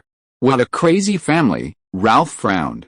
Isn't the Gaunt family descended from Slytherin? Slytherin children, not going to Hogwarts, and attacking Ravenclaw? That happened later, Helena patiently explained. Salazar Slytherin's son, Anthony Slytherin, had only one daughter. After she married into the Gaunt family, the Slytherin name disappeared. From then on, the Gaunt family claimed to be descendants of Slytherin. The two walked and talked along a narrow dirt path towards a grove of shrubs. Soon, they found the Gaunt house hidden among the tangled roots and branches. The house was covered in moss, and many roof tiles had fallen off, revealing the rafters underneath. The house was surrounded by dense nettles, so tall they reached the windows, which were quite small and covered in thick layers of grime. Above the door hung a bronze serpent statue, looking rather dangerous. Ralph didn't dare go in rashly, because Voldemort had hidden the resurrection stone as a Horcrux inside the old house. Given the strong protection within the Horcrux cave, this old house was undoubtedly filled with all sorts of dangerous magic. Ralph, being so small, dared not take the risk. Next time he came, he would bring Dumbledore with him, letting the headmaster lead the way. The boy observed the house for a while, then casually remarked, speaking of which, none of the four great wizards' surnames have survived to this day. That's normal, Helena said after a moment of silence. My mother told me that wizards are cursed by a more powerful being. Cursed? Ralph exclaimed, startled. What curse? Their fertility is cursed, Helena said seriously. Haven't you noticed that most wizards have very few offspring compared to Muggles? The Malfoy family, for example, has basically had only one son per line for thousands of years, and the Potter family is the same, but the Weasley family has 7 children, Ralph countered. My mother said that whenever multiple bloodlines are passed down, a major change occurs in the offspring, causing a once thriving wizarding family to quickly decline, Helena said softly. Look at the Black family. 3 generations ago, they had many descendants, but in Sirius Black's line, he had 3 cousins, and his brother died. If it weren't for you, Sirius Black would have died in Azkaban, ultimately leading to the extinction of that name, and the Crouch family. In my time, there were 6 Crouches, but 2 died in a feud, 1 disappeared, and 2 had no descendants, the Dumbledore family. After Albus and Aberforth died, that name also disappeared, the Peverell family. Of the 3 brothers, only the youngest survived, but he only had 1 daughter who quickly married into the Potter family. That ancient name is gone too, Helena concluded softly. Rolf, my mother told me, the wizarding bloodline is cursed by a more powerful force, preventing them from multiplying like Muggles. This curse, much like the inevitable failure of wizarding nations, means that all wizards will eventually become half-bloods, even squibs. Their numbers will dwindle until they are assimilated by muggles. Finally, Helena murmured softly, wizards will face utter extinction. This is their ultimate fate. Thanks to 9 fat orange cats for the donation. Thank you to bookfriend 20220418080308900 inches and just love to wade through water for their donations. Chapter 364 Caught in the Act Barrow the Blood Man. This was the first time Rolf had heard of the so-called curse of wizarding bloodlines, but upon reflection, it seemed quite plausible. After all, it was common knowledge that wizards faced greater difficulties in producing offspring compared to muggles. Many wizards didn't lack the desire to have 2, 3, or even more children, they simply couldn't. Most of the prominent families that existed 1,000 years ago weren't destroyed by war or feuds, but rather by a sudden extinction in a certain generation, leading to the demise of the entire family. The Peveril, Slytherin, and Hufflepuff families were all examples of this. There were also some wizarding families that suddenly experienced a surge in numbers in a certain generation, but they wouldn't continue to multiply. Within 1 or 2 generations, due to various accidents, their bloodline would rapidly diminish, eventually returning to a single lineage. 1 or 2 examples could be considered coincidences, but if this was widespread, it was highly likely that, as Ravenclaw suggested, a curse existed. Just like the defense against the dark arts, none of the teachers served more than a year.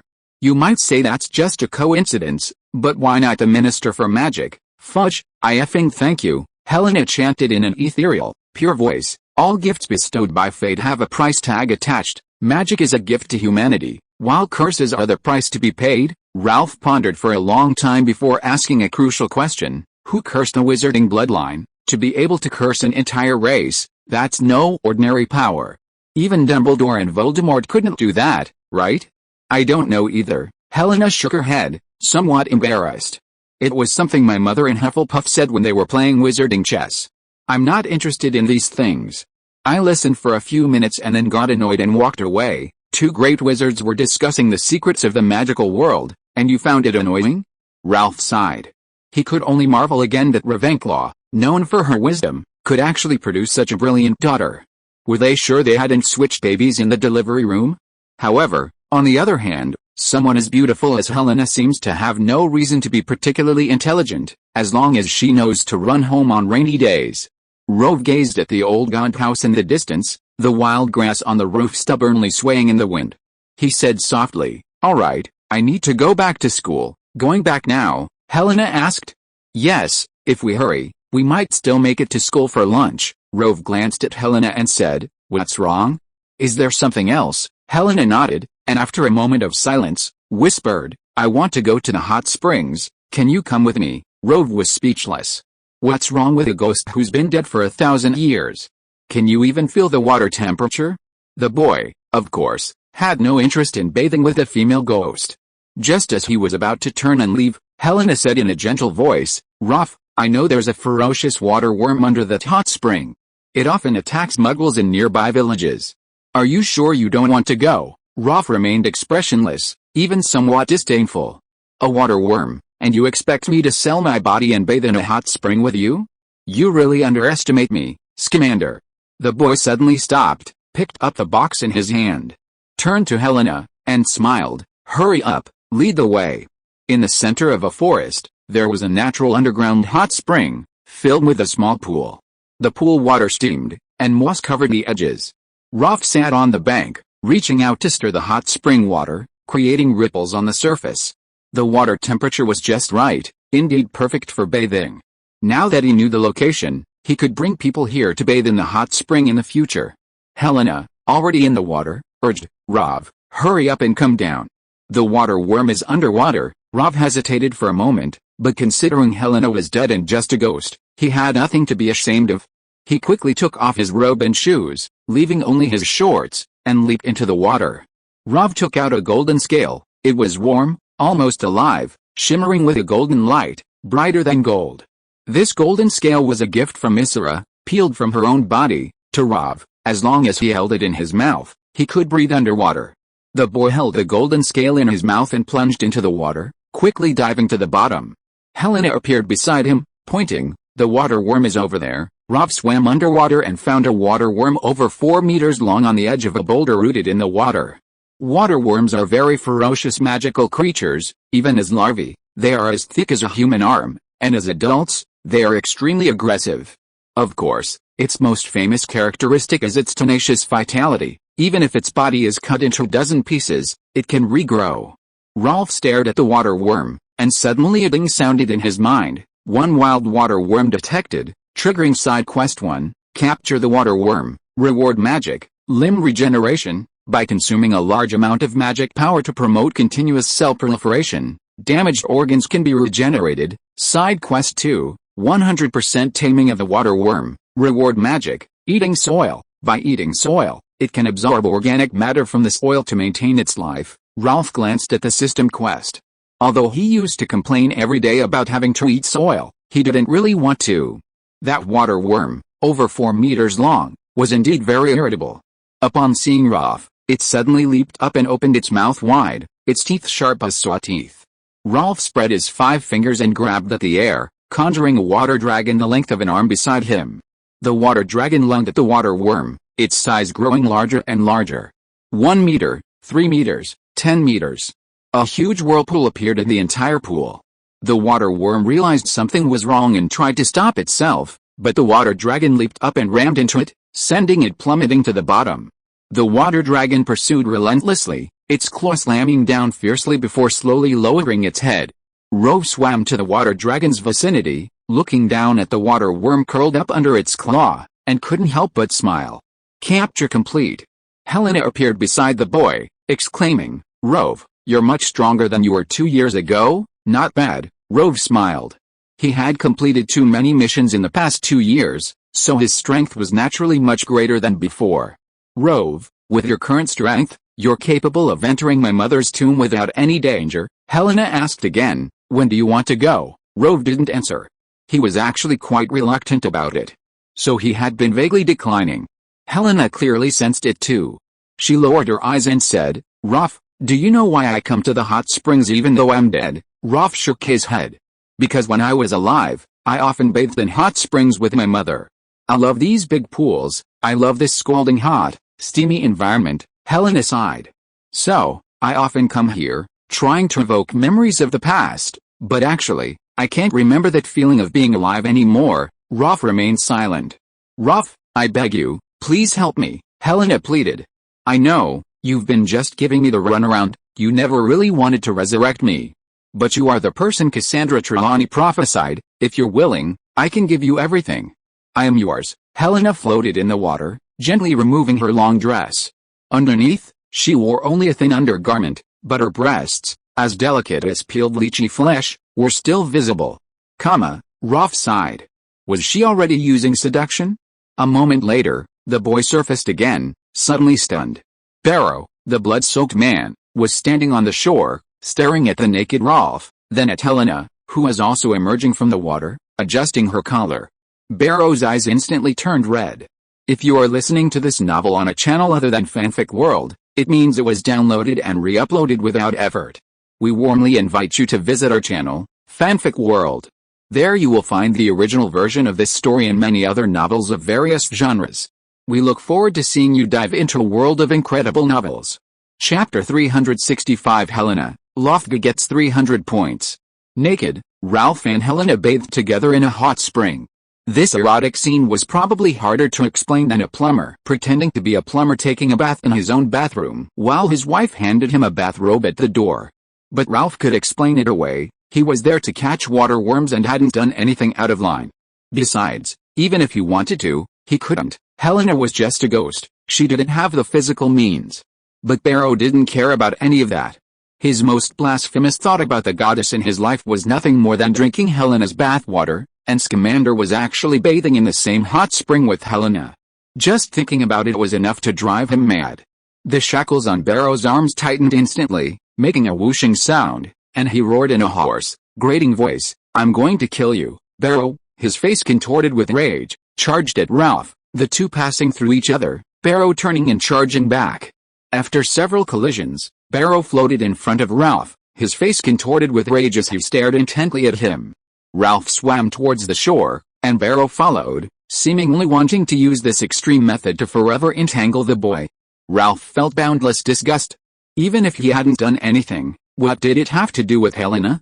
Barrow, I'm giving you one last chance, Ralph said harshly. Get out of my sight immediately, you're the one who should disappear, Barrow said hoarsely. I warned you to stay away from Helena, Ralph retorted. Are you Helena's father, her mother, or perhaps her husband? Then Ralph said coldly, none of those, so get out. Barrow clenched his fists, gritting his teeth. I don't care. As long as you don't leave her, I'll cling to you forever. You dare threaten me? Ralph's eyes instantly turned cold. He sneered. Did I give you face? Barrow fell silent. He planned to follow Ralph, to disgust him in this way, until he gave up Helena. After all, he was a ghost, and Scamander couldn't touch his body. Barrow, having made up his mind, was about to utter a few more sarcastic remarks when he saw Ralph's blue eyes gleaming. The boy made no unnecessary movements. His eyes, brimming with magic, stared directly at Barrow and said in a deep voice, Death gaze, any creature that made direct eye contact with a basilisk would die instantly. Even ghosts, though immortal, would be petrified if stared into the eyes. Barrow's expression froze. His body, no longer milky white and transparent, turned jet black, shrouded in smoke, before collapsing into the water. Helena was stunned, her face filled with astonishment. What kind of magic is this? She exclaimed. It was the first time she had ever seen an attack that could affect a ghost. Ralph didn't explain, only saying softly, how did Barrow get here? I didn't call him. Helena sighed. I used to come here often to soak in the hot springs. He probably followed me. Ralph was speechless. Such a sycophantic behavior was truly bizarre. Oh, not sycophantic. Helena was stabbed to death by Barrow. It's safe to say that having a classmate like this is incredibly unlucky. Killed in life, now a ghost, and haunted by you for 1,000 years. Ralph emerged from the hot spring, bent down to pick up his clothes, and dressed again. He said softly, all right, time to go. I'm going back to Hogwarts. He'd already caught the water worm. Why stay? Was he really going to soak in the hot springs with Helena? What about him? Helena stared at Barrow, her white teeth clenched tightly around her lip, her eyes flashing with deep-seated hatred. Or throw him into the sea, let him drift away like a message in a bottle, never to return to Hogwarts. Ralph smirked. Ghosts can't be killed. Even if you throw him into the sea, the Ministry of Magic will find him sooner or later and send him back to Hogwarts.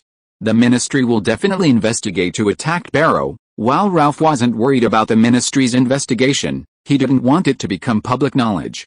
The best solution was still to send him back to Hogwarts. Ralph waved his wand, and a gentle breeze lifted Barrow, propelling him forward like a balloon. Ralph quickly brought Bloody Barrow back to Hogwarts. As soon as they entered the foyer, they saw Peeves with a Gatling gun. Peeves did a somersault halfway over, then suddenly stopped, looking down at Bloody Barrow.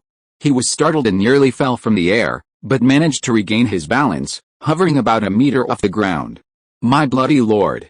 Mr. Barrow, what happened to you? Peeves straightened up, took a deep breath, and then screamed at the top of his lungs, Ghost kill! Ghost kill! Barrow is dead. Killed by Scamander. Ghost is dead. Only a few students who hadn't gone home for the holidays remained in the Great Hall. Hearing the commotion, they all rushed out. Professor McGonagall also ran over, and seeing Bloody Barrow lying on the ground, she also gasped. Peeves floated overhead, surveying the scene. He grinned and suddenly began to sing, Oh, Scamander, you killed Mr. Barrow, look what you've done. Ralph glanced up at Peeves and said slowly, If you don't shut up, I can send you to see Barrow as a Christmas present. Peeves was speechless. He looked at the smoking Barrow, his expression quickly changing, and said sweetly, Mr. Scamander, please forgive little Peeves's little joke. If you find me annoying, I'll disappear immediately. Ralph nodded and said, Very annoying, then I'll be going now.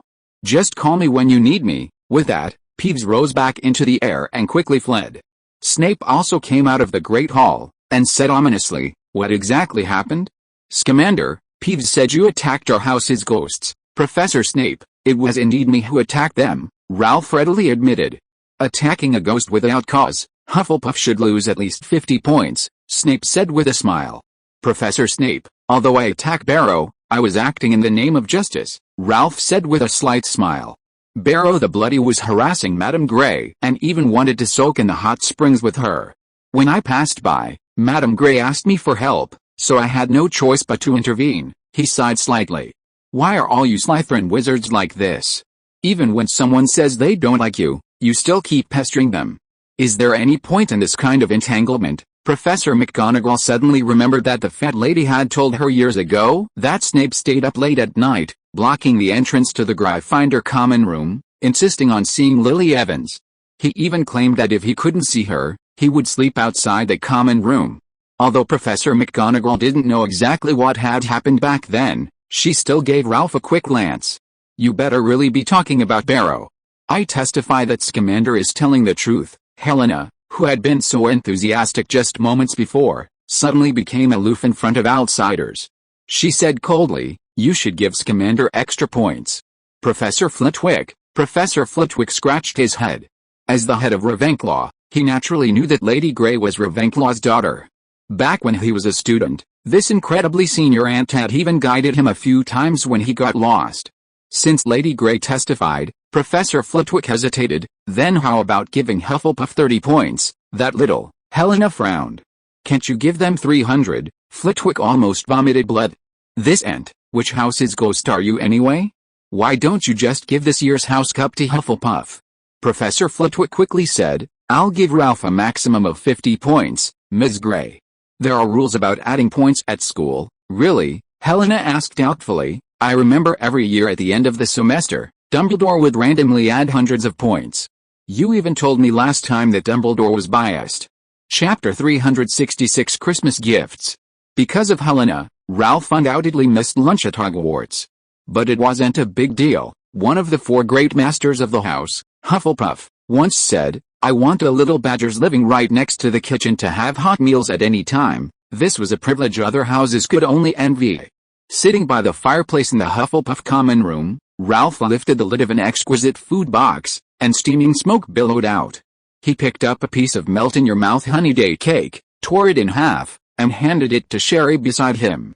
The ponytail-wearing girl looked at Ralph with her hands supporting her chin, shook her head, and smiled brightly. I've already eaten lunch, try it. The house elves say it's the newest flavor. Ralph laughed.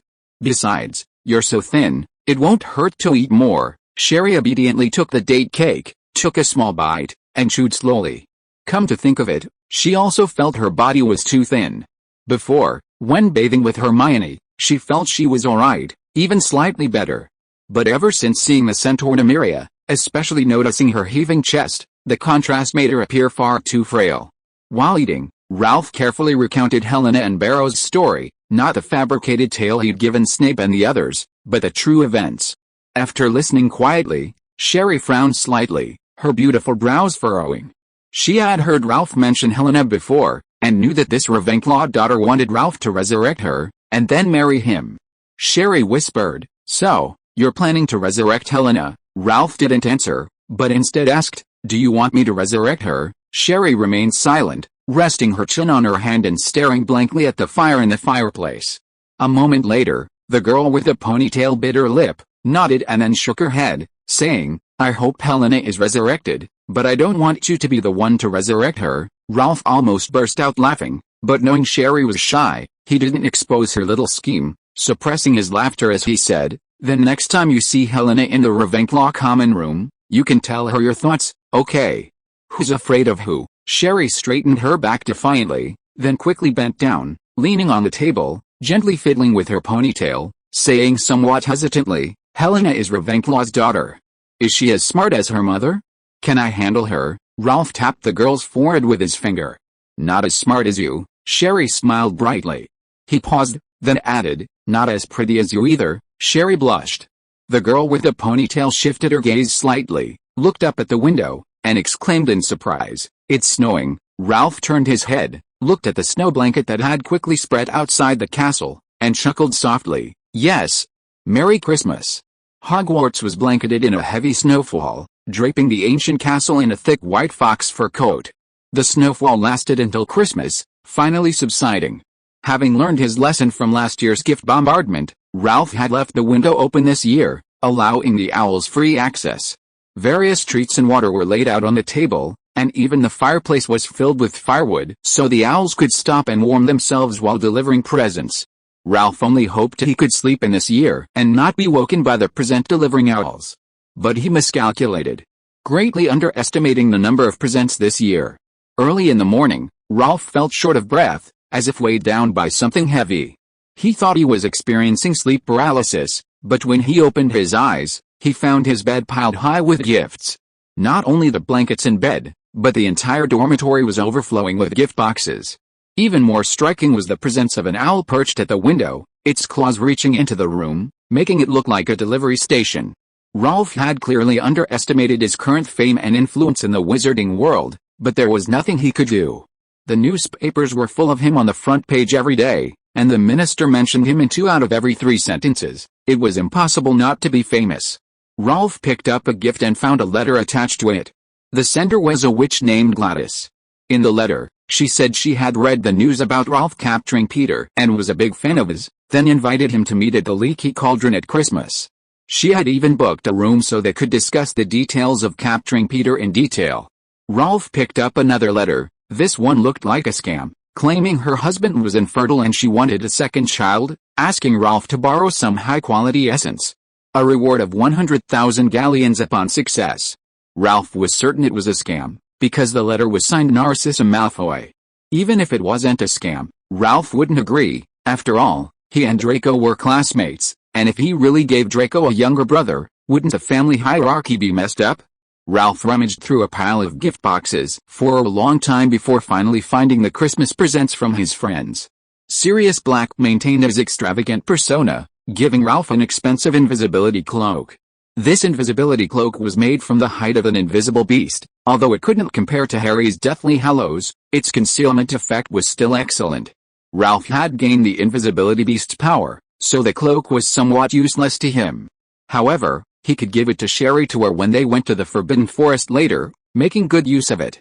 Professor McGonagall gave him a very small gift box. When Ralph opened it, he found a golden snitch. The golden snitch had physical memory and could remember the first person to touch it, to prevent disputes when catching the ball. So, before the snitch was released in the competition, it hadn't been touched by any exposed skin, not even by its creator. Ralph touching the timid snitch was its first time. The gift Ralph gave Professor McGonagall 2 years ago was a small flying broomstick suitable for cats to ride. Last year it was a cat tree.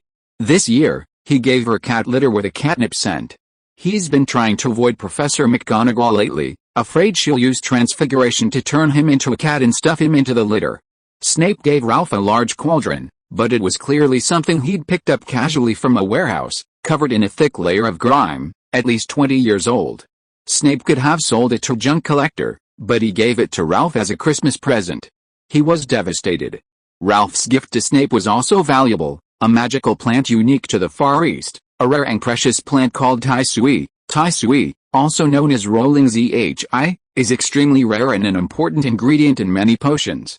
However, the Ganoderma lucidum that Ralph gave him was made of silicone, and it was unknown whether the well-informed Professor Snape would recognize it. Dumbledore knew that Ralph had recently been studying alchemy, so he gave the boy his old notebooks as a Christmas present. Dumbledore was also a master alchemist. He had received a gold medal for pioneering contributions at the Cairo International Alchemy Congress during his school days. Dumbledore loved sweets, and Ralph's gift was a cake shaped like fox. He had asked Jacob to bake that cake, and although it was sent from America, it was protected by magic and still tasted familiar.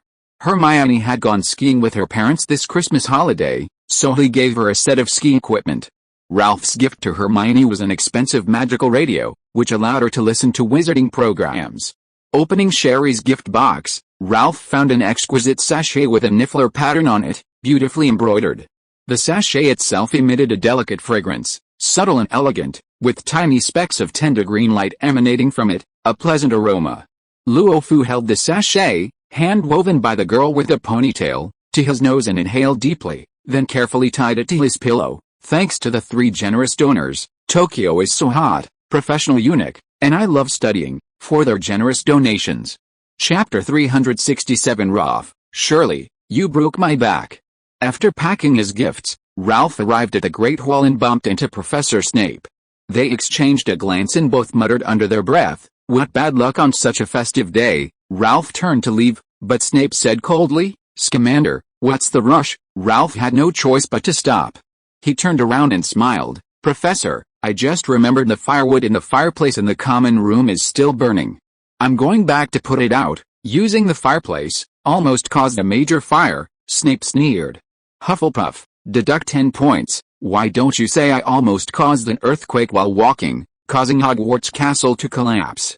Ralph twitched his lips, but it was alright. He'd go find Helena later and get Professor Flitwick back.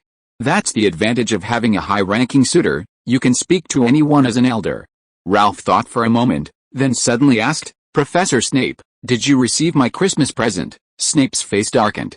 "What the hell did you give me?" He'd been fiddling with it in his office for ages. It was quite soft, but he just couldn't figure out what it was for.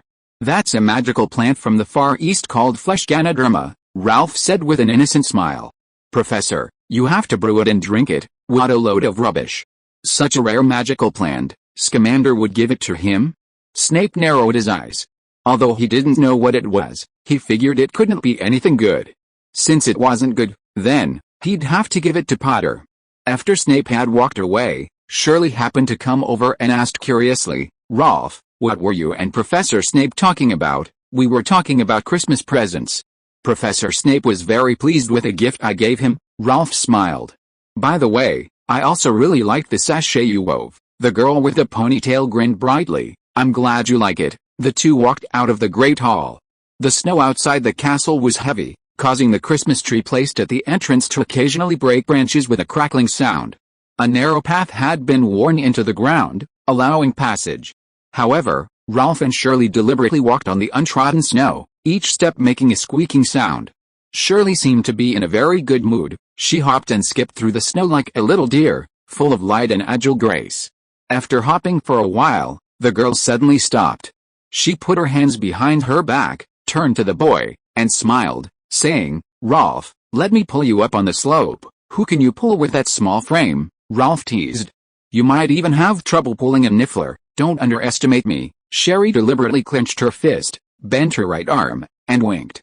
"I pulled Hermione up last year. I'm really strong." Ralph suppressed a laugh. He remembered Sherry leading Hermione into a ditch. Nevertheless, he crouched down. Sherry grabbed the boy's arm and ran forward comically and adorably, but after only 4 or 5 meters, she was panting and could barely run. "Let me pull you up," Ralph said, unable to suppress a smile. Sherry obediently crouched down, and Ralph, facing the girl, grasped her arm and backed away, leaving a clear trail in the snow. Ralph had skied for several dozen meters when, gazing at the girl's joyful smile, he winked mischievously. Suddenly, he seemed to trip over something, stumbled, and fell backward into the thick snow. Shirley, unable to slow down, collided with Rove, her body lurching forward into his arms. Rove instinctively embraced the girl with the ponytail, and they rolled gently in the snow-covered grass, getting covered in white snow. After several rolls, they finally stopped.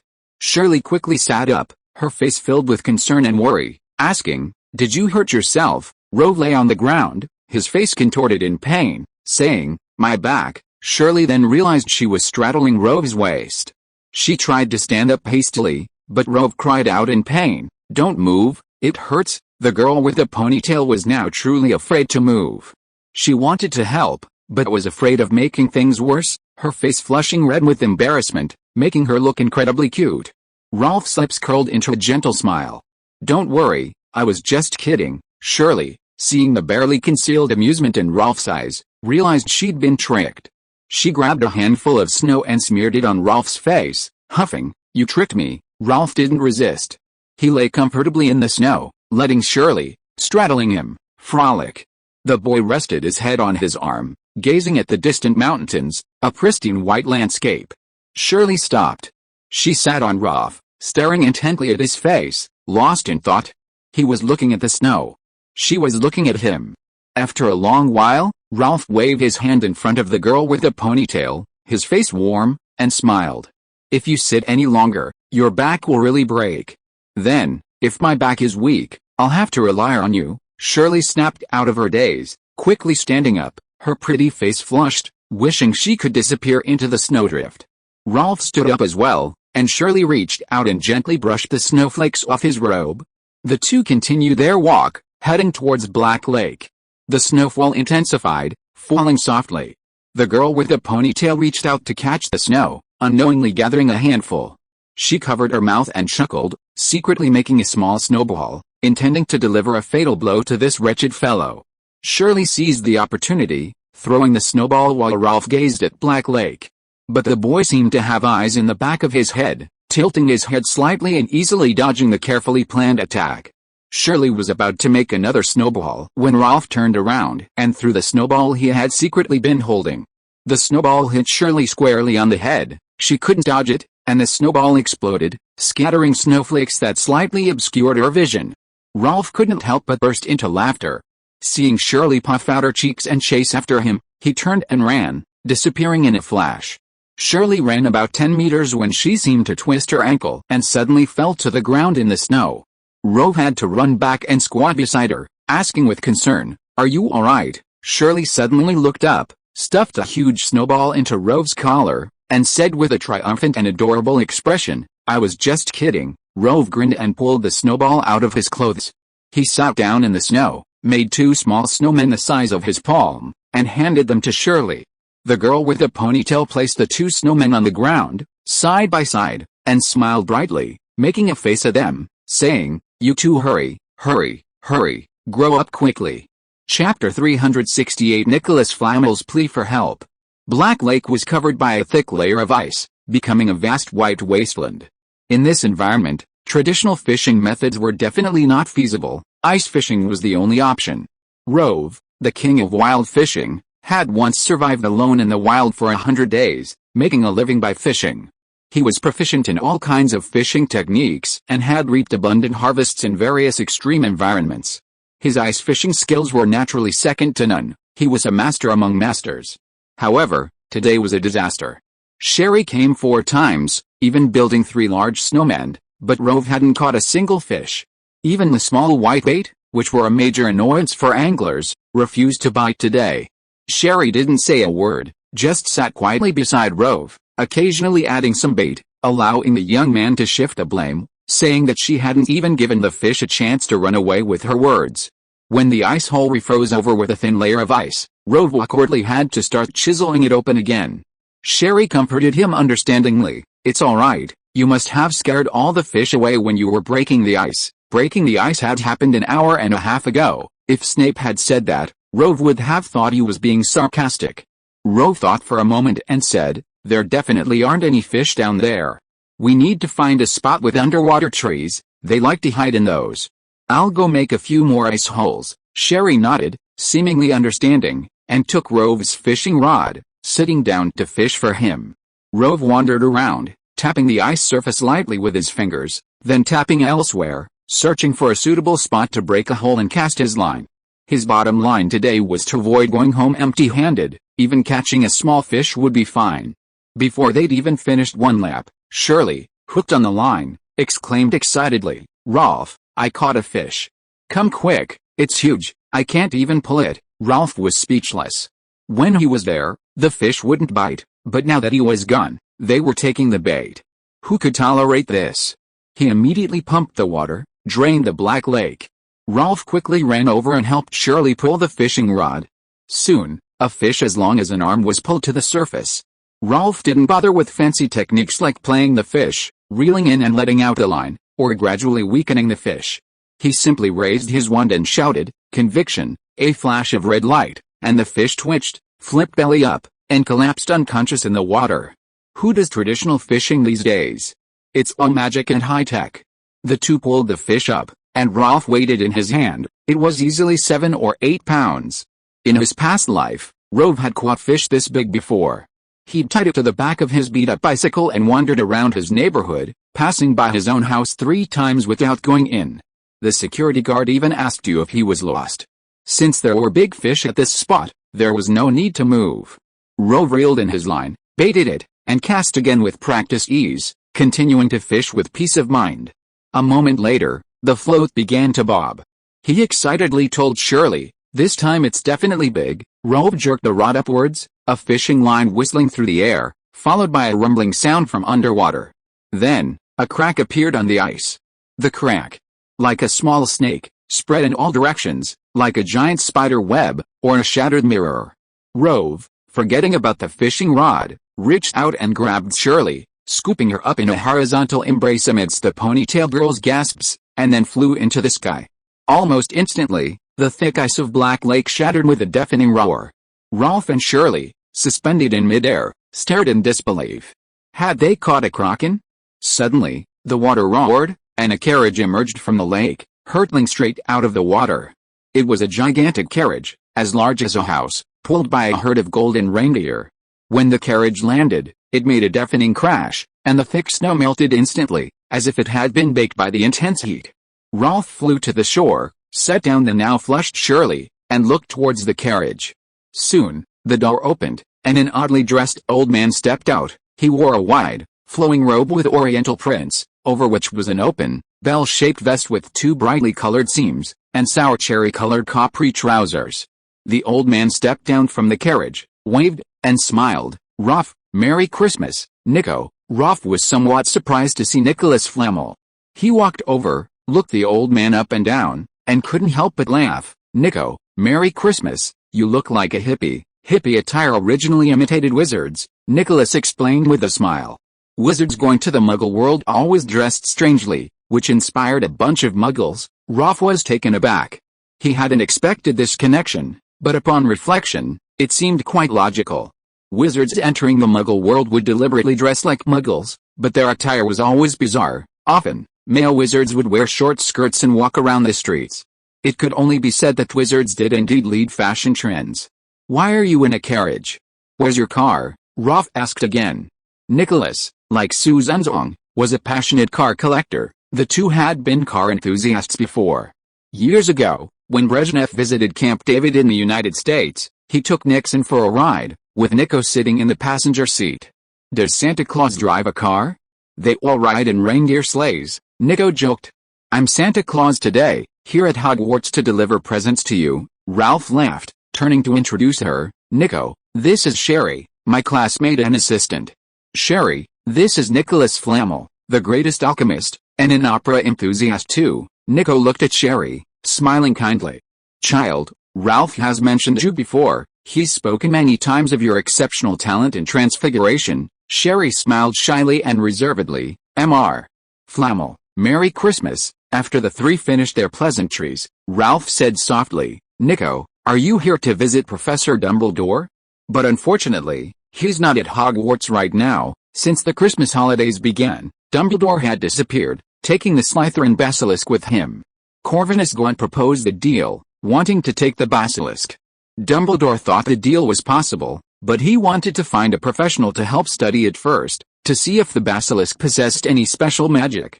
Ralph thought for a long time, but couldn't recall anyone in the wizarding world who could be considered a professional in Dumbledore's eyes.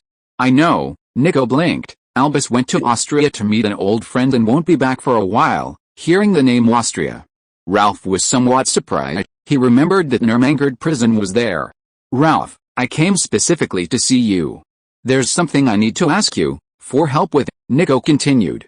"For my help?" Ralph was even more surprised. He didn't know what help he could offer Nico now. "What is it?"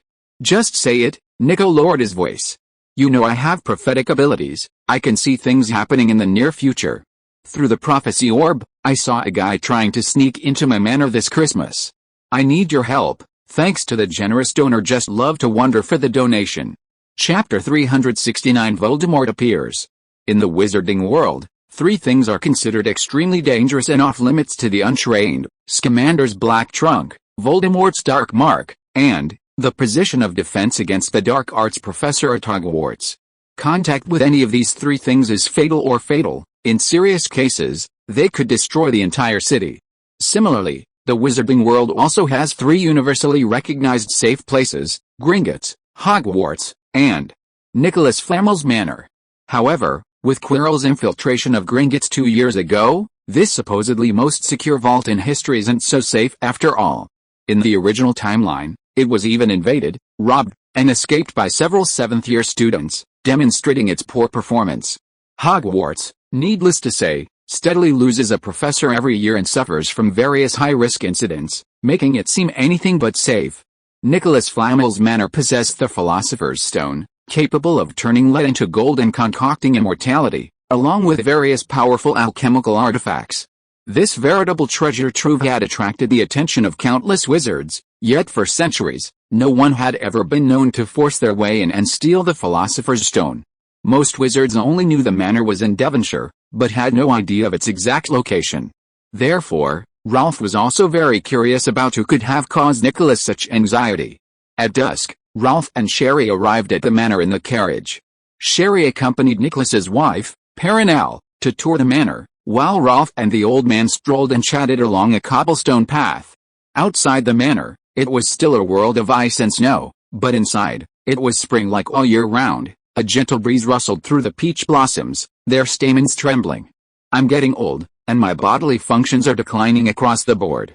I can't stand the cold anymore. Nico stretched out his withered, Bemba-like arm, warmed his hands with his breath, and chuckled. As soon as the temperature drops even slightly, all sorts of rheumatism and joint problems will torment Perenelle and me. Ralph, if you ever want to use the Philosopher's Stone to extend your lifespan, you'll encounter the same problem as me hundreds of years from now. Ralph nodded. This was the drawback of the Philosopher's Stone. The elixir of immortality brewed from it could indeed extend lifespan, but the body was still irreversibly aging and decaying. Therefore, Nico had been searching for the Stone of Destiny, which could brew the fountain of youth, restoring the body to youth. Nico continued with a light laugh. Although everyone says my manor is very safe, it has actually been vandalized many times, and I've been forced to move several times. Back when I was living in France, a dark wizard named Godred entered my manor. I fought him and destroyed it. Ralph had heard of Godred. He was a medieval dark wizard who had compiled the famous The Poisonous Magic, greatly advancing the study of dark magic. How did Godred get in? Ralph asked softly, his face full of curiosity. Aren't there many protective spells around the manor? Godred is extremely powerful. You can think of him as the Voldemort of his time, Nico said calmly. He broke all the spells I placed around the manor, including the Faithful Charm. The Faithful Charm can be broken. Ralph frowned subconsciously. Ralph, no magic is unbreakable, including Avada Kedavra, Nico sighed. Voldemort was bounced back by his own killing curse, wasn't he? When you believe a spell is invincible, you're not far from trouble. Ralph pondered this for a moment, then nodded humbly, accepting the lesson. It wasn't until many years later that I understood the crucial role that wand in Godrew's hand played. Nico paused, then continued. It taught Godrew many powerful spells, helping him break the faithful curse. A wand can teach a wizard. Ralph was utterly astonished. Of course, there's a saying in the Ollivander family. The wand chooses the wizard, Nico patiently explained. The wand has its own consciousness, feelings, and can think independently. It and the wizard are initially attracted to each other, then they learn from each other's experiences. The wand learns from the wizard, and the wizard can learn from the wand. Nico walked a few steps and got a little tired. He stopped and sat on a stone bench by the roadside, saying softly, there was a wand that possessed the most powerful learning ability in the magical world. It had followed many masters, each of whom was one of the world's top wizards. Therefore, it learned too much magic and then taught that magic to its new masters, helping them become stronger. The Elder Wand. Ralph narrowed his eyes. Yes, Nico nodded. It had different names in different historical periods and in different people's hands. The Death Wand, the Staff of Fate, or the Elder Wand. That one first appeared in the hands of the eldest of the three brothers, Antioch Peveril. With his death, it was passed down through generations, constantly changing hands. Nico's voice was calm. Of course, there might be interruptions, long interruptions. The Elder Wand would disappear from people's sight, temporarily lost or hidden, but it would always reappear. Having rested enough, Nico rose again, leading Ralph up the steps as he recounted, Godlet wielded the Elder Wand to breach my manor. Most of the magic in his book, The Poisonous Magic, came from the Elder Wand's teachings. Ralph knew that the Elder Wand, as a deathly hallow, possessed magical power, but he hadn't expected it could also teach wizarding magic, like a teacher. This sounds a lot like the Basilisk in Slytherin. It too was dedicated to teaching magic to its successors. The two walked and stopped, eventually arriving at a wooden hut. Nico pushed open the door and entered, with Ralph following closely behind. Inside, Ralph squinted, surveying the room. It was a small room, filled with wooden bookshelves, their tops disappearing into the darkness, piled high with crystal balls of various sizes. It looked very much like the Hall of Prophecy in the Department of Magical Affairs. The prophecies I've received over the centuries are all stored here, Nico said, a lamp appearing in his hand. Following its light, Ralph navigated the narrow passageways beneath the arched ceiling. They came to a shelf, and Nico picked up a crystal ball, handing it to Ralph. The boy grasped the ball, and mist appeared at its center, quickly forming a vivid image. Ralph stared intently at the image. He saw a figure he absolutely did not want to see. Peter Pettigrew. Peter was shirtless, his chest bearing a hideous face, the color of chalk, with glowing red eyes and two long, serpentine nostrils. Voldemort. Chapter 370. Ralph and Sherry, with their telepathic connection. A man's chest was tattooed with another man's face. Ralph felt a sense of déjà vu at the sight. His first thought was of Madara and his best buddy. OMG. Ralph never imagined that Peter and Voldemort could recreate this classic scene. However, considering the time Voldemort was attached to Quirrell's head, and the long-term bullying he endured at Hogwarts, it made sense that it was tattooed on Peter's chest. But that's not the point. The point is, how is Peter Pettigrew still alive? Before Halloween, in the Shrieking Shack, who did Ralph kill? Wasn't it Peter? How did Peter Pettigrew suddenly appear? And, how did Voldemort find the manor? Ralph asked curiously. Isn't there a faithful charm here? The faithful charm only ensures that even if Voldemort stands at the manor's gate, he can't see it, let alone get in, Nico said gravely. But he probably knows the manor is in this area. As for how he knew, I don't know yet. Since Voldemort and Peter can't get in, there's no danger, right? Ralph said softly. Ralph, the house protected by the faithful charm, although outsiders can't detect its existence, doesn't mean the house has disappeared from this land. It's still in the same place. Nico shook his head, explaining. Since it's still in the same place, if Voldemort launches an indiscriminate, widespread attack here, he can still attack the manor. Ralph nodded slightly. He understood Nico's meaning. Muggles also wouldn't be able to find Nico's manor, but if a nuclear bomb were launched and exploded near the manor would still be affected by the nuclear blast. Nuclear bombs don't care about fancy spells like the Faithful Charm or the Muggle Expulsion Charm, and nuclear radiation won't bypass the manor. It's a full-scale attack. The manor is protected by many alchemical artifacts and magic. Voldemort can't break through the defenses in a short time, Nico sighed softly. But those alchemical artifacts require a lot of magic to operate. If there were new Philosopher's Stones, I wouldn't worry about the power supply, but I've stopped making Philosopher's Stones. The Philosopher's Stone that Dumbledore placed on the 4th floor 2 years ago to lure Voldemort was the last one Nico made. Its magic was almost depleted by then, which is why it was used as fishing, but since then, Nico hasn't made any more Philosopher's Stones. He could make them, but there's no need. The reason is simple, the elixir of immortality made from Philosopher's Stones can't stop aging. This kind of immortality is also a form of torture. Nico has already saved a lot of the elixir of immortality. If he runs out before finding the Stone of Destiny, he's prepared to face death with his wife. Since that's the case, there's no need to forge new magic stones. The entire manor operates on previously stored magic power. This magic power is finite. Without the continuous replenishment of magic stones, it's like a rootless source, destined to be exhausted sooner or later. So, what are your plans? Ralph asked. Since Voldemort is coming to visit before Christmas, we don't need to cower in the manor like turtles, passively defending ourselves, Nico chuckled. I want you to directly control the magic in the manor, to give Voldemort a Christmas present, so he won't dare to bother me again. If I were younger, I would have taken matters into my own hands. Nico stretched out his withered arm, sighing, but I haven't fought in over 60 years. The last time I fought was at Père Lachaise Cemetery in Paris, fighting Grindelwald alongside your grandfather. The last time I fought was 200 years ago. My fighting skills and reflexes are far behind those of younger people. Since Albus isn't in England, I'll have you help. Ralph raised an eyebrow, somewhat uncertain. Can I do it, child? Don't underestimate the magic I've accumulated over these hundreds of years. Nico smiled. Nico's manor, besides a group of house elves, was inhabited only by him and his wife, Perina. As rare visitors, Ralph and Sherry enjoyed a sumptuous dinner comparable to that at Hogwarts. Nicholas certainly knew how to enjoy life. He had all sorts of cuisines from around the world: Russian borscht, French foie gras, German Thuringian sausages, Australian kangaroo meat, and even Far Eastern braised pork intestines. After dinner, Ralph and Sherry strolled side by side along the quiet, willow-lined path by the lake. They walked aimlessly, stopping frequently.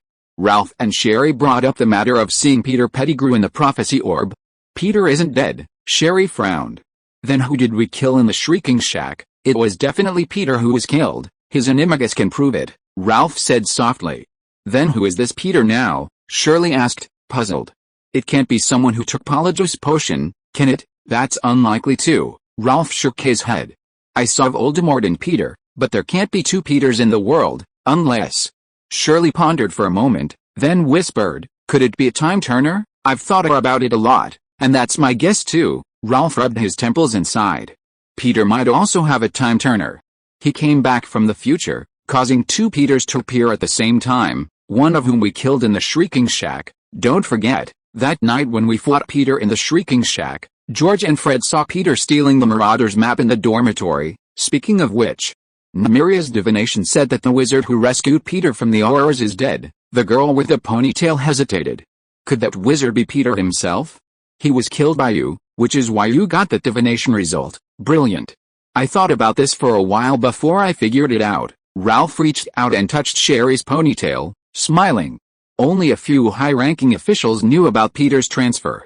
The time and the people escorting Peter to Azkaban were also decided and announced by Fudge and the head of the Auror office, but the attacker knew he was one of the Aurors being escorted even before Dexter, and then attacked him ahead of time, switching him.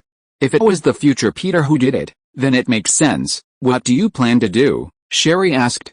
"It's tricky," Ralph said with some melancholy, "but the current Peter probably hasn't received the time-turner yet, so I can only notify the Ministry of Magic and have Fudge keep a close eye on the Department of Mysteries." Sherry nodded, as if there was no better way. The two stood silently side by the roadside, admiring the gleaming, pure gold pyramid in the distance. The pyramid was extremely tall, and the moon seemed to hang right on its top. Shirley, who only showed a playful and charming side around Ralph, stretched lazily, interlacing her fingers, then continued gazing up at the breathtaking scenery where the moon and pyramid seemed to nestle together. She casually remarked, "So much gold.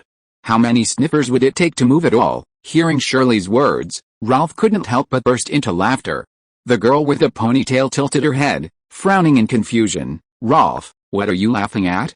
Was what I said that funny?" "No," Ralph said with a smile, "I just suddenly remembered that when I first saw that pyramid, I had the exact same thought as you." Shirley pursed her lips and smiled happily as well. It wasn't that she found it funny, but rather that she remembered reading in a book that this kind of unspoken understanding was called telepathy. Thanks to Chocolate Sauce Beef and Perilla for their generous donations. Chapter 371 Arsonist will be imprisoned for life. Night fell, enveloping the earth. The wind and snow howled, and even the moon in the sky seemed exceptionally cold. A short figure wandered aimlessly through the thick snow, the biting wind gripping him, piercing through layers of wool and leather, making his teeth chatter. Peter Pettigrew huddled into his cloak, cautiously peeking out and asking, "Master, is Nicholas Flamel's manor really here? I only see a wasteland. Could that woman be lying to us?" During his years as a pet to the Wheel-Eyes, Peter frequently roamed the dormitories, stealing galleons from Gryffindor students. In his quest for quick riches, Peter hadn't even spared Ron's meager allowance. Often, Ron would receive his money at the start of the semester, only to have it stolen by Peter the next evening at Hogwarts. Peter had painstakingly amassed a small fortune over a decade, like an ant carrying grains of sand. His original plan was to use the money to travel to America in his old age, but now he was spending it all on buying information about Nicholas Flamel's manor. "I spent so many galleons, and if I bought false information, I'd be a complete traitor." The thought made Peter want to die. "Wormtail, don't worry, if that woman dares to deceive the Dark Lord, I'll teach her a lesson in cruelty." A voice rang out from Peter's body, high-pitched and thin, as cold and piercing as a gust of wind. Peter twitched his lips. He was highly skeptical of the Dark Lord's words. That woman had offended many wizards over the years, including famous figures and dark wizards. Many had threatened to take her arms and legs, but none had succeeded. She remained alive and well in the magical world. That woman was even more cautious than Peter. With the Dark Lord in his current state, where would he even begin to cause her trouble? Voldemort sensed Peter's worry and continued to reassure him. Don't worry, Wormtail, it's just a few galleons, it's gone. Once you help me resurrect, what kind of wealth won't you have? Gringotts will all be yours. The promise was incredibly tempting, and Peter's heart pounded. He quickly smiled obsequiously. Master, actually, if you want to resurrect, we don't need to steal Nicholas Flamel's Philosopher's Stone. You said you needed my father's bones, my servant's flesh, and my enemy's blood. The first two are easy to obtain. As for the enemy's blood, I only want Harry Potter, Voldemort said with an unquestionable tone. But it can be done without Harry Potter, Master, and it's easy. Peter bent down and whispered, just allow me to leave you for a little while. I'll be back in 2 days with a suitable candidate. I only want Harry Potter. Voldemort, like a disobedient child, threw a tantrum at a toy he saw by the roadside. Peter remained silent, the only sound the howling of the wind and snow. After a moment, he said in a low voice, Master, it's too difficult to harm Harry Potter. He's under Dumbledore's tight protection now. I know, Voldemort said slowly and deliberately. That's why I sent you to Nicholas Flamel's manor to steal the Philosopher's Stone. Peter had a headache. Weren't these two things equally dangerous? No, it might be easier to capture Harry Potter at Hogwarts. Peter and Harry had shared a dormitory for 2 years, occasionally even sleeping in the same bed. He knew Harry inside and out, a typical Gryffindor idiot. To put it more bluntly, brainless. Just as Peter was pondering how to persuade a Dark Lord to temporarily abandon his attempt to seize the Philosopher's Stone, Voldemort said softly, What's wrong, Wormtail? Are you so indecisive that you want to abandon me? Perhaps you're already tired of this job of serving me, aren't you? The Dark Lord's words were resentful, like a wronged woman about to be abandoned, but his voice was incredibly cold. Of course not, Master. Peter's voice was filled with panic as he wiped the sweat from his brow. I just couldn't find Nicholas Flamel's manor and was a little anxious. I absolutely had no intention of leaving you. I'm loyal to you. That's good, Voldemort said hoarsely. As for Nicholas Flamel's manor, it must be hidden by the fiery faithful charm. Don't worry. As long as the manor is in this area, just set it on fire. Nicholas Flamel's manor is so big, it will eventually be consumed by the fiery flame charm. Hearing the fiery faithful charm, Peter visibly flinched. He thought of James and Lily who had died. All right, stop daydreaming, Wormtail, Voldemort urged. Take off your cloak quickly, let me control you. Peter shakily took off his cloak. In the biting cold wind, his lips turned blue, and he shivered. Peter quickly pulled open his cloak, revealing a chest with a hideous and terrifying face. Voldemort abruptly opened his eyes, his two long, serpentine nostrils twitching as he inhaled the fresh air. Voldemort remarked, to be honest, Wormtail, though you are short and ugly, your body is far stronger than Quirrell's. The smoothness I feel when controlling your body far surpasses Quirrell's. Don't worry, I will treat it gently, not too violently. Voldemort had taken control of Peter's body. He suddenly raised his wand, a small black flame appearing at its tip. Even in the midst of the heavy snowstorm, the flame showed no sign of extinguishing. Instead, it swayed gently like a blade of grass in the cold wind. Voldemort raised his wand towards the sky, and the demonic flame suddenly shot out, transforming into a fiery serpent. The black fire serpent, its body wreathed in flames, spun rapidly around Voldemort. He raised his wand, gestured upwards, and whispered, Go! What was once a slender fire snake emerged, and with a mere shake of its tail, transformed into a colossal beast several meters long, sweeping away in all directions. The thick snow on the ground melted instantly, and the snowflakes falling from the sky turned into raindrops in the scorching flames. But the raindrops didn't fall to the ground. Instead, they evaporated instantly a few meters above Voldemort's head. From the rising mist, a handsome blonde boy suddenly appeared. His voice was gentle, like that of an elder, sternly admonishing him, Tom, arson is a death sentence. You'd better repent, or I won't hesitate to send you to Azkaban this Christmas. Voldemort narrowed his eyes, staring intently at Ralph. Thanks to the generous donors book friend 20230109230800221 inches, and I love a Shiba Inu for their generous donations. If you are listening to this novel on a channel other than Fanfic World, it means it was downloaded and re-uploaded without effort. We warmly invite you to visit our channel, Fanfic World. There you will find the original version of this story and many other novels of various genres. We look forward to seeing you dive into a world of incredible novels. Chapter 372 Rolf, Tom, I'm going in. If you were to ask Voldemort who he most wanted to kill, the top 3 wizards on the list would undoubtedly be Dumbledore, Harry Potter, and Ralph Scamander. Dumbledore goes without saying, he'd been Voldemort's adversary for decades. That old bastard, living so long and still alive, is truly despicable. Harry Potter deflected the Avada Kedavra curse, leaving Voldemort half man, half ghost, and the once powerful Death Eaters scattered like birds. Potter was an absolute thorn in Voldemort's side. As for Scamander, he thwarted Voldemort's plan to steal the Philosopher's Stone, and most importantly, he even stomped on Voldemort's face in the Chamber of Secrets with his size 37 foot. He deserved to die. Voldemort wished he could devour Scamander's flesh, drink his blood, tear out his tendons, and then grind his bones to dust.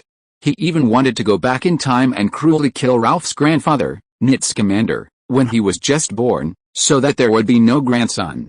So, a year and a half later, when the old friend met again, Voldemort didn't even greet him before raising his wand and unleashing the Avada Kedavra curse. This killing curse contained his boundless rage. But Ralph had anticipated this. He quickly took a step back, his figure vanishing into thin air. Voldemort narrowed his eyes. It seemed that was the boundary of the manor. Once he crossed that line, he would enter the protective range of the Fidelity Charm. Just as he was pondering this, the boy's cheerful voice rang out again. "Tom, I'm coming out." Ralph playfully jumped out, and before Voldemort could even raise his wand, he lightly twisted his ankle and leaped back. A head popped out, hovering in midair, looking quite eerie. Ralph, with a smug grin, said, "Tom, I'm back in." "Annoyed? Come and hit me." Voldemort stared at Ralph, who was repeatedly jumping around near the boundary line, his ugly face twisted into a terrifying grimace. This was the first time in his life he'd been so provoked. Voldemort's face contorted with rage, his eyes turning bloodshot, and he roared, "You're asking for death." Ralph's arm crossed the range of the loyalty charm. He lightly beckoned with his finger and suddenly smiled. "Come on, kill me." Voldemort was enraged. He brandished his wand, and the black fire serpent that had been spreading outwards instantly expanded to tens of meters, swirling and coiling in the sky. He thrust his wand downwards.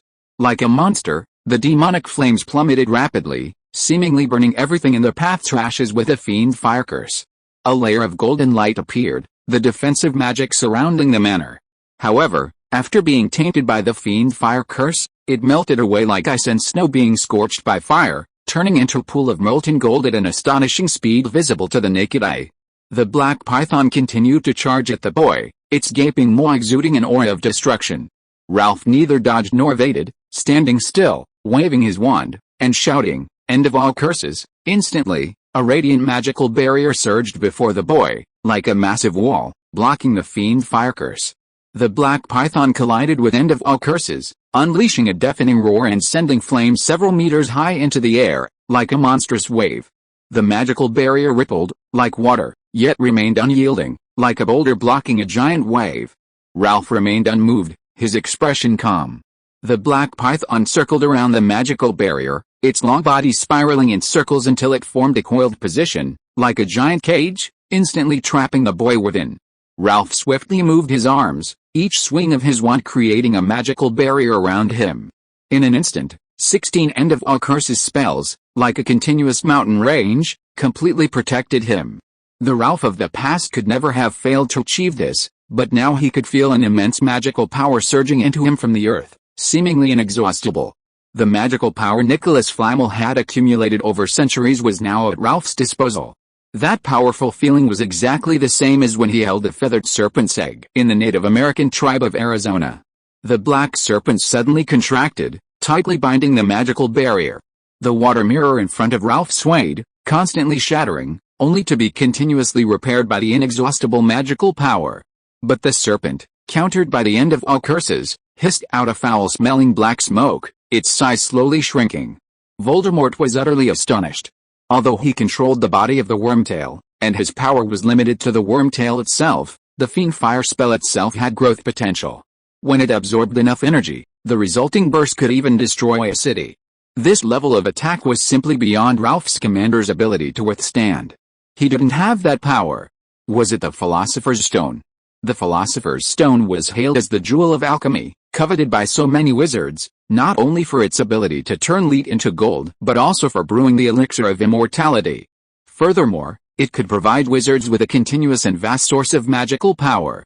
Voldemort quickly became enraged again. That was his philosopher's stone, his. Ralph, unaware of Voldemort's thoughts, touched the slightly hot magical barrier with his finger. The originally emerald green patterns were now distorted by the flames. Despite the heavy snow, the surrounding humidity was unusually oppressive, almost making Ralph feel as if he were walking in a sweltering summer heat. The boy raised his arm, and a mist suddenly swirled around him, carrying a bluish-white, frosty chill. The magic frost power from Caberlong could lower the temperature by consuming magical energy. Ralph had used this magic before, usually as a human air conditioner in the summer. After all, with his current abilities, he could only cool a very small area at most, not even freezing the entire Black Lake. But now, Ralph looked up at the sky, a raging wind whipping against his temples. The boy laughed heartily. Ice Age? Starting with Ralph, the ground began to freeze at a visible speed.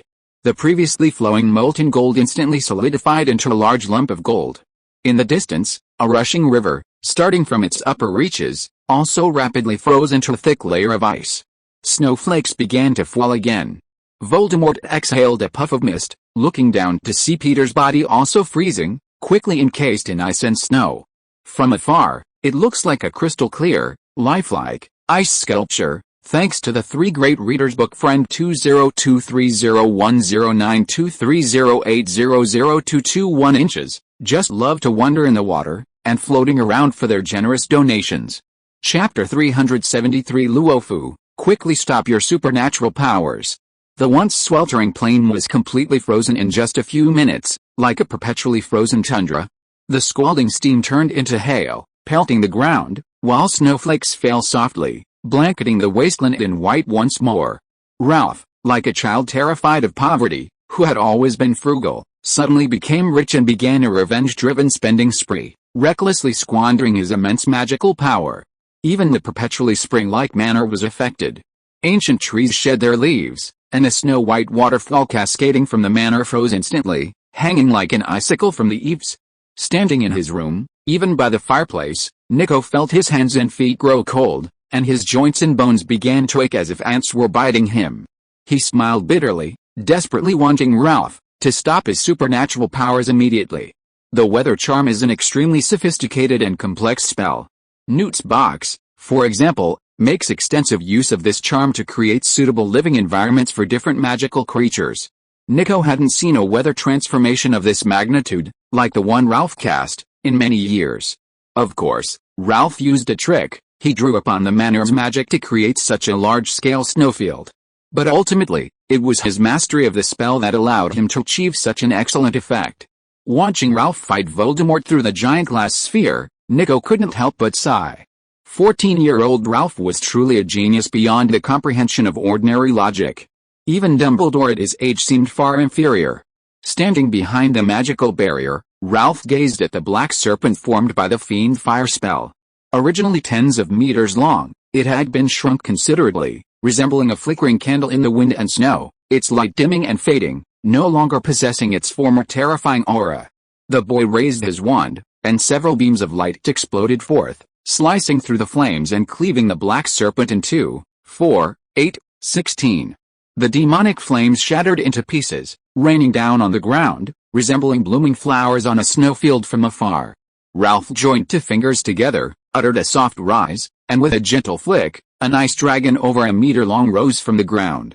After circling once in midair, it grew larger and larger, accompanied by falling snowflakes, soon reaching a wingspan of over 10 meters. Ralph soared into the air, riding it swiftly towards Voldemort. On the snowfield, the frozen ice sculpture shattered with a crash.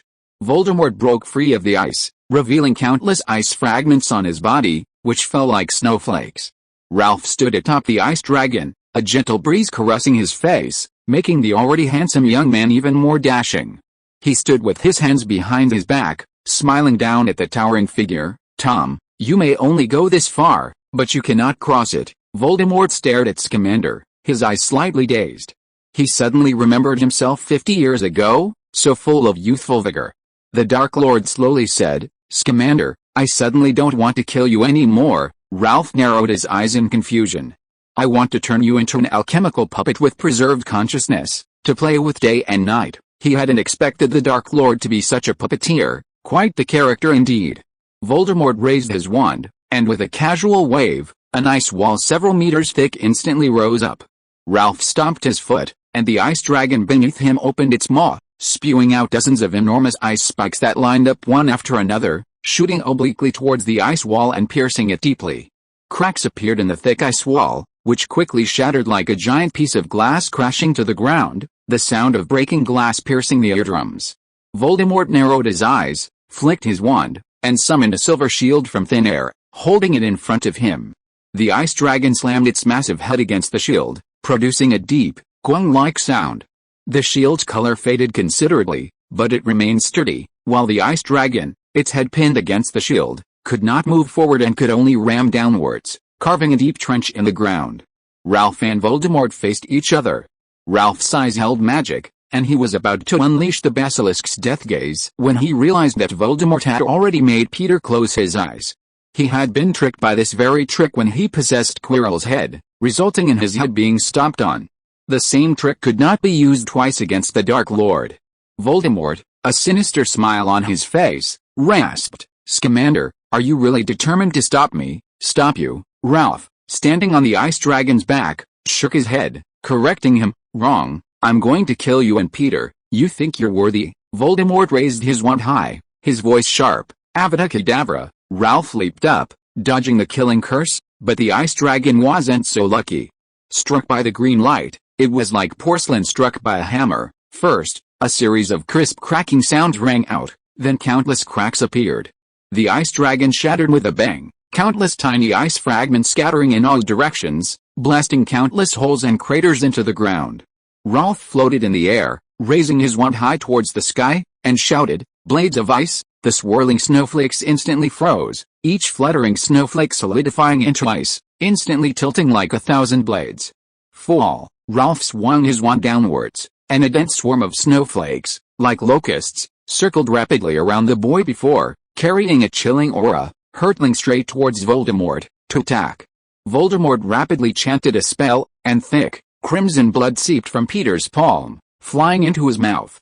Peter gasped for breath, and soon black mist poured from his mouth, like a shadow, dancing wildly in the snow. That cloud of black smoke, filled with resentment, wailing, and a ferocious aura, flew towards the sky, clashing headlong with a torrential downpour of snowblades. The black mist was torn apart, scattering countless fragments, and the white snowblades were completely pulverized. But more snowblades kept pouring in, seemingly endless. Voldemort was using Shapeshifter to control Peter's body, but this magic had a time limit. The Dark Lord could feel himself being expelled from his body by Peter. He gazed at the gloomy sky, and without hesitation, flew away into the distance like a giant bat. Trying to escape, Loft, still in midair, kept his two fingers together, and the countless snow blades condensed into a massive ice sword 100 meters long, slashing it across Peter's head. Voldemort, about to be forced out, dragged Peter's body to the side, barely dodging the ice blade. But Peter's right hand was still severed, his entire arm exploded in the air. A spray of blood raining down, staining the snow a terrifying crimson. Peter, having regained control of his body, screamed in agony. He hadn't expected such a gift upon his awakening, and during the excruciating pain, he continued flying away, carrying his mangled body. Ralph stood there, gazing at the sky. He saw the ice sword shatter, the fragments falling like rain, as if the white clouds in the sky had been crushed and a snowfall had occurred. Chapter 374 Dumbledore's Pressure to Marry. Peter Pettigrew, the one-armed wizard, fled in disarray with Voldemort, but Ralph didn't give chase. Firstly, it's best not to pursue a defeated foe. More importantly, all the magic was below the manor, and following would mean losing all power. This is where the importance of a portable power source becomes apparent. If Ralph could craft a Philosopher's Stone, recharging himself after each battle, he could go anywhere in the wizarding world. Of course, this was just wishful thinking. Alchemy was difficult, and crafting a Philosopher's Stone was even harder, certainly beyond Ralph's current capabilities. During his fight with Voldemort, Ralph also discovered something else. He had consumed a lot of magic, but it was far less than 1% of his reserves. Even so, Nicholas felt it wasn't enough, worrying that he would run out of magic before the elixir of immortality was finished. Clearly, The daily energy consumption of the entire manor was terrifying.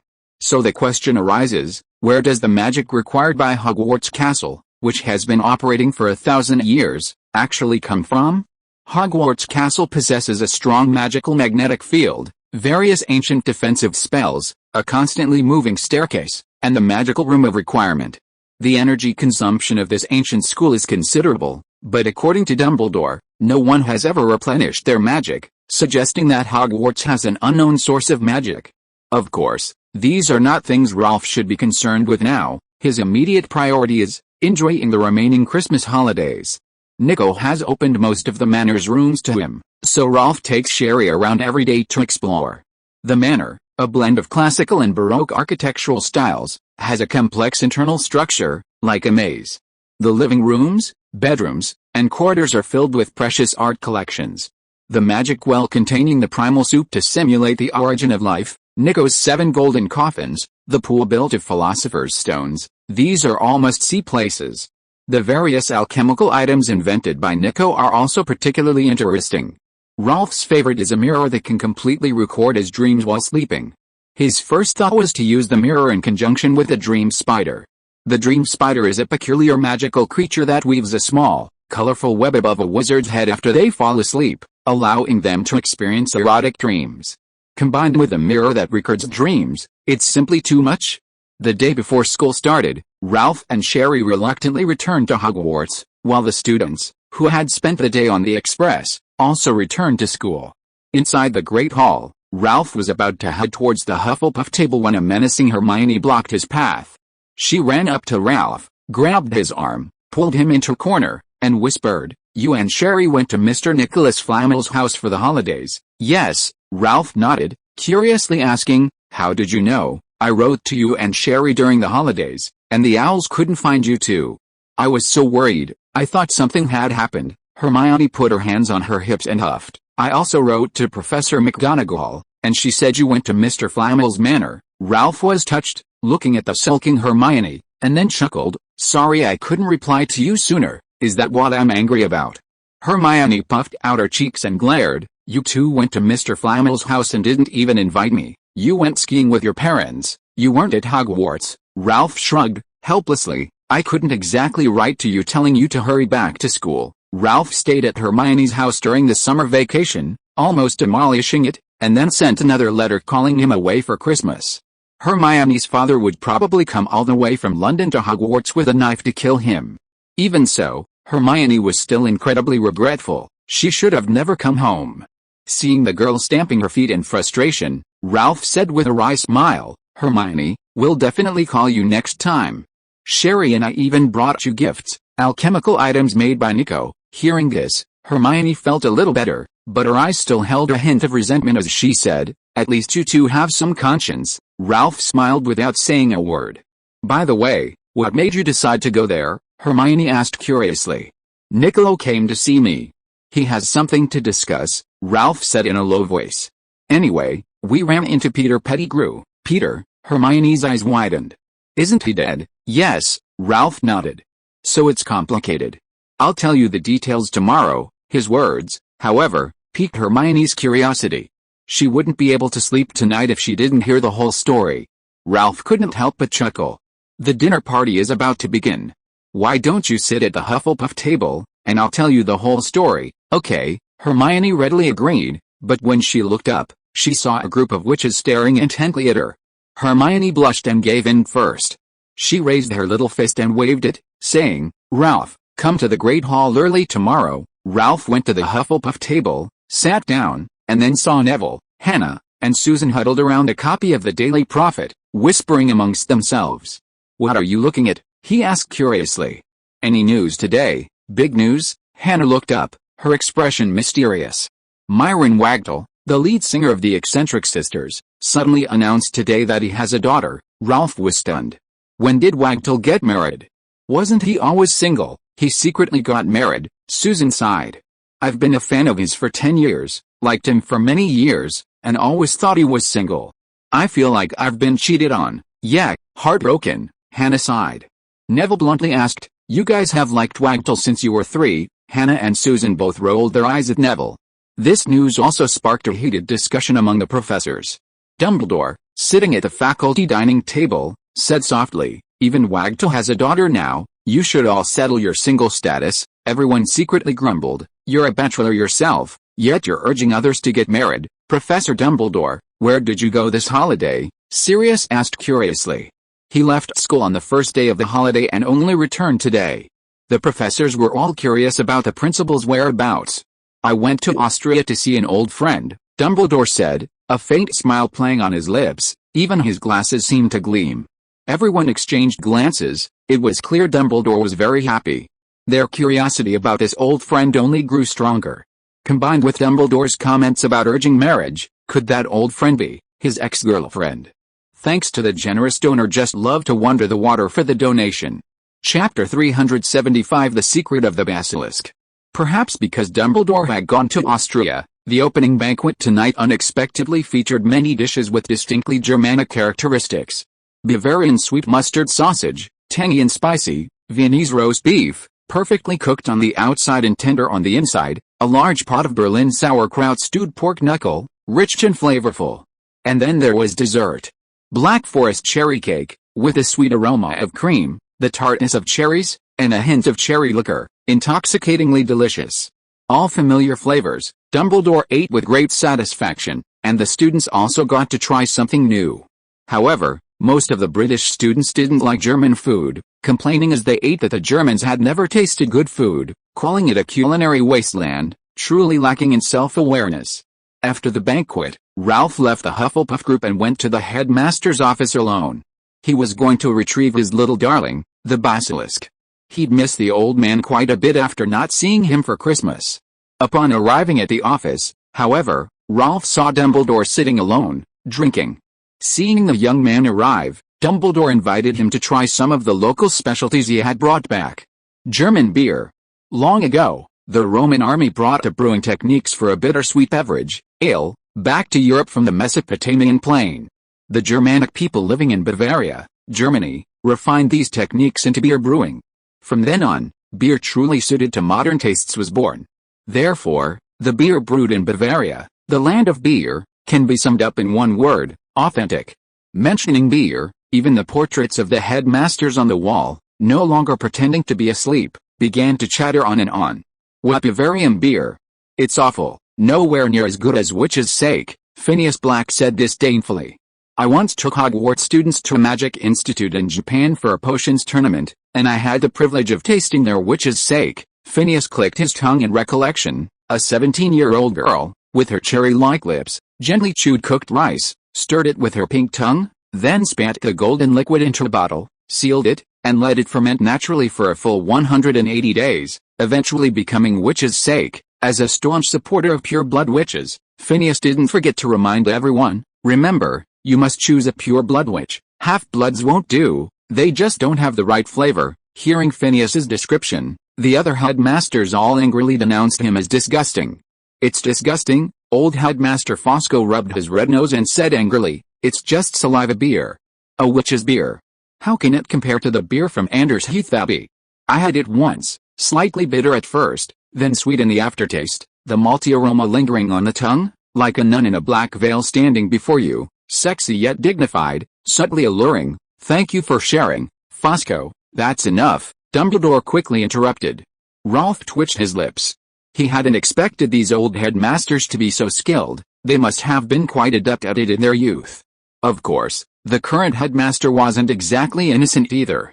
After finishing his beer, the young man gently placed it on the table and asked, "Professor Dumbledore, how's the basilisk?" Dumbledore handed Ralph another glass of beer, then waved his wand, stirring the fire in the fireplace.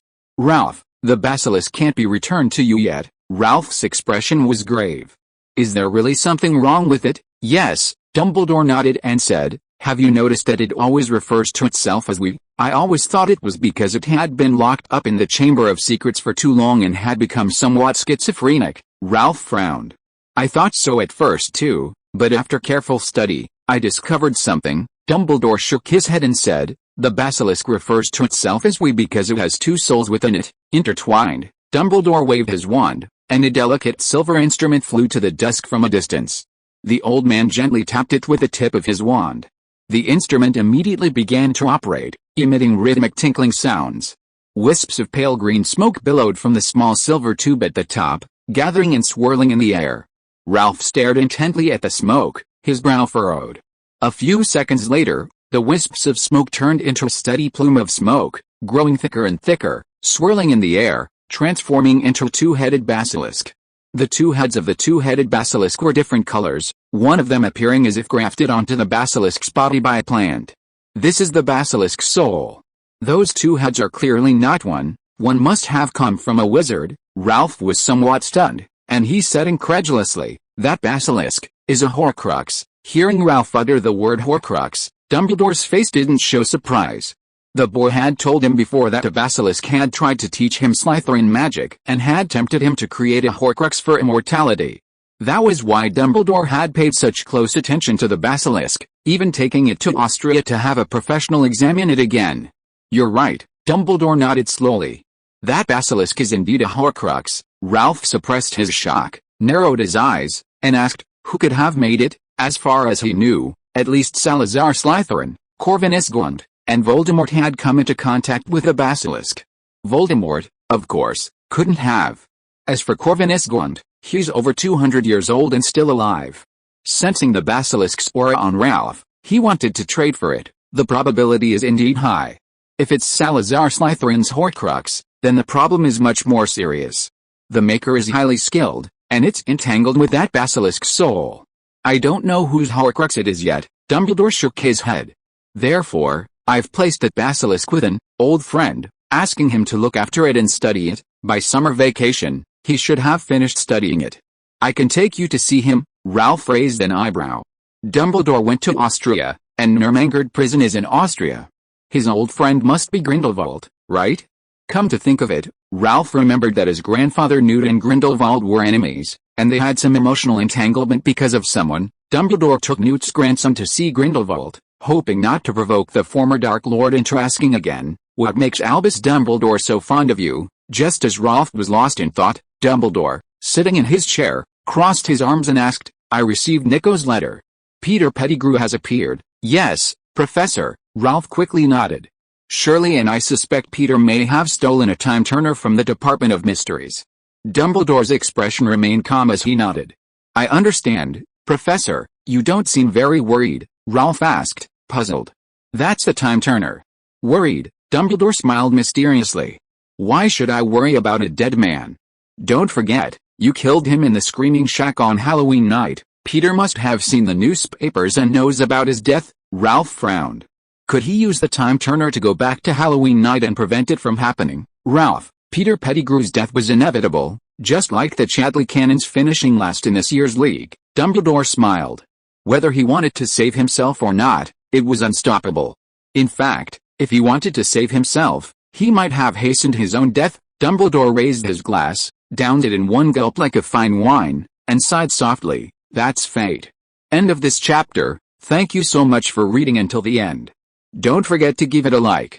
Looking for more exclusive content and immediate access? Subscribe to our Patreon. Remember, every like, subscription or donation encourages us to continue. Thank you all. See you in the next video.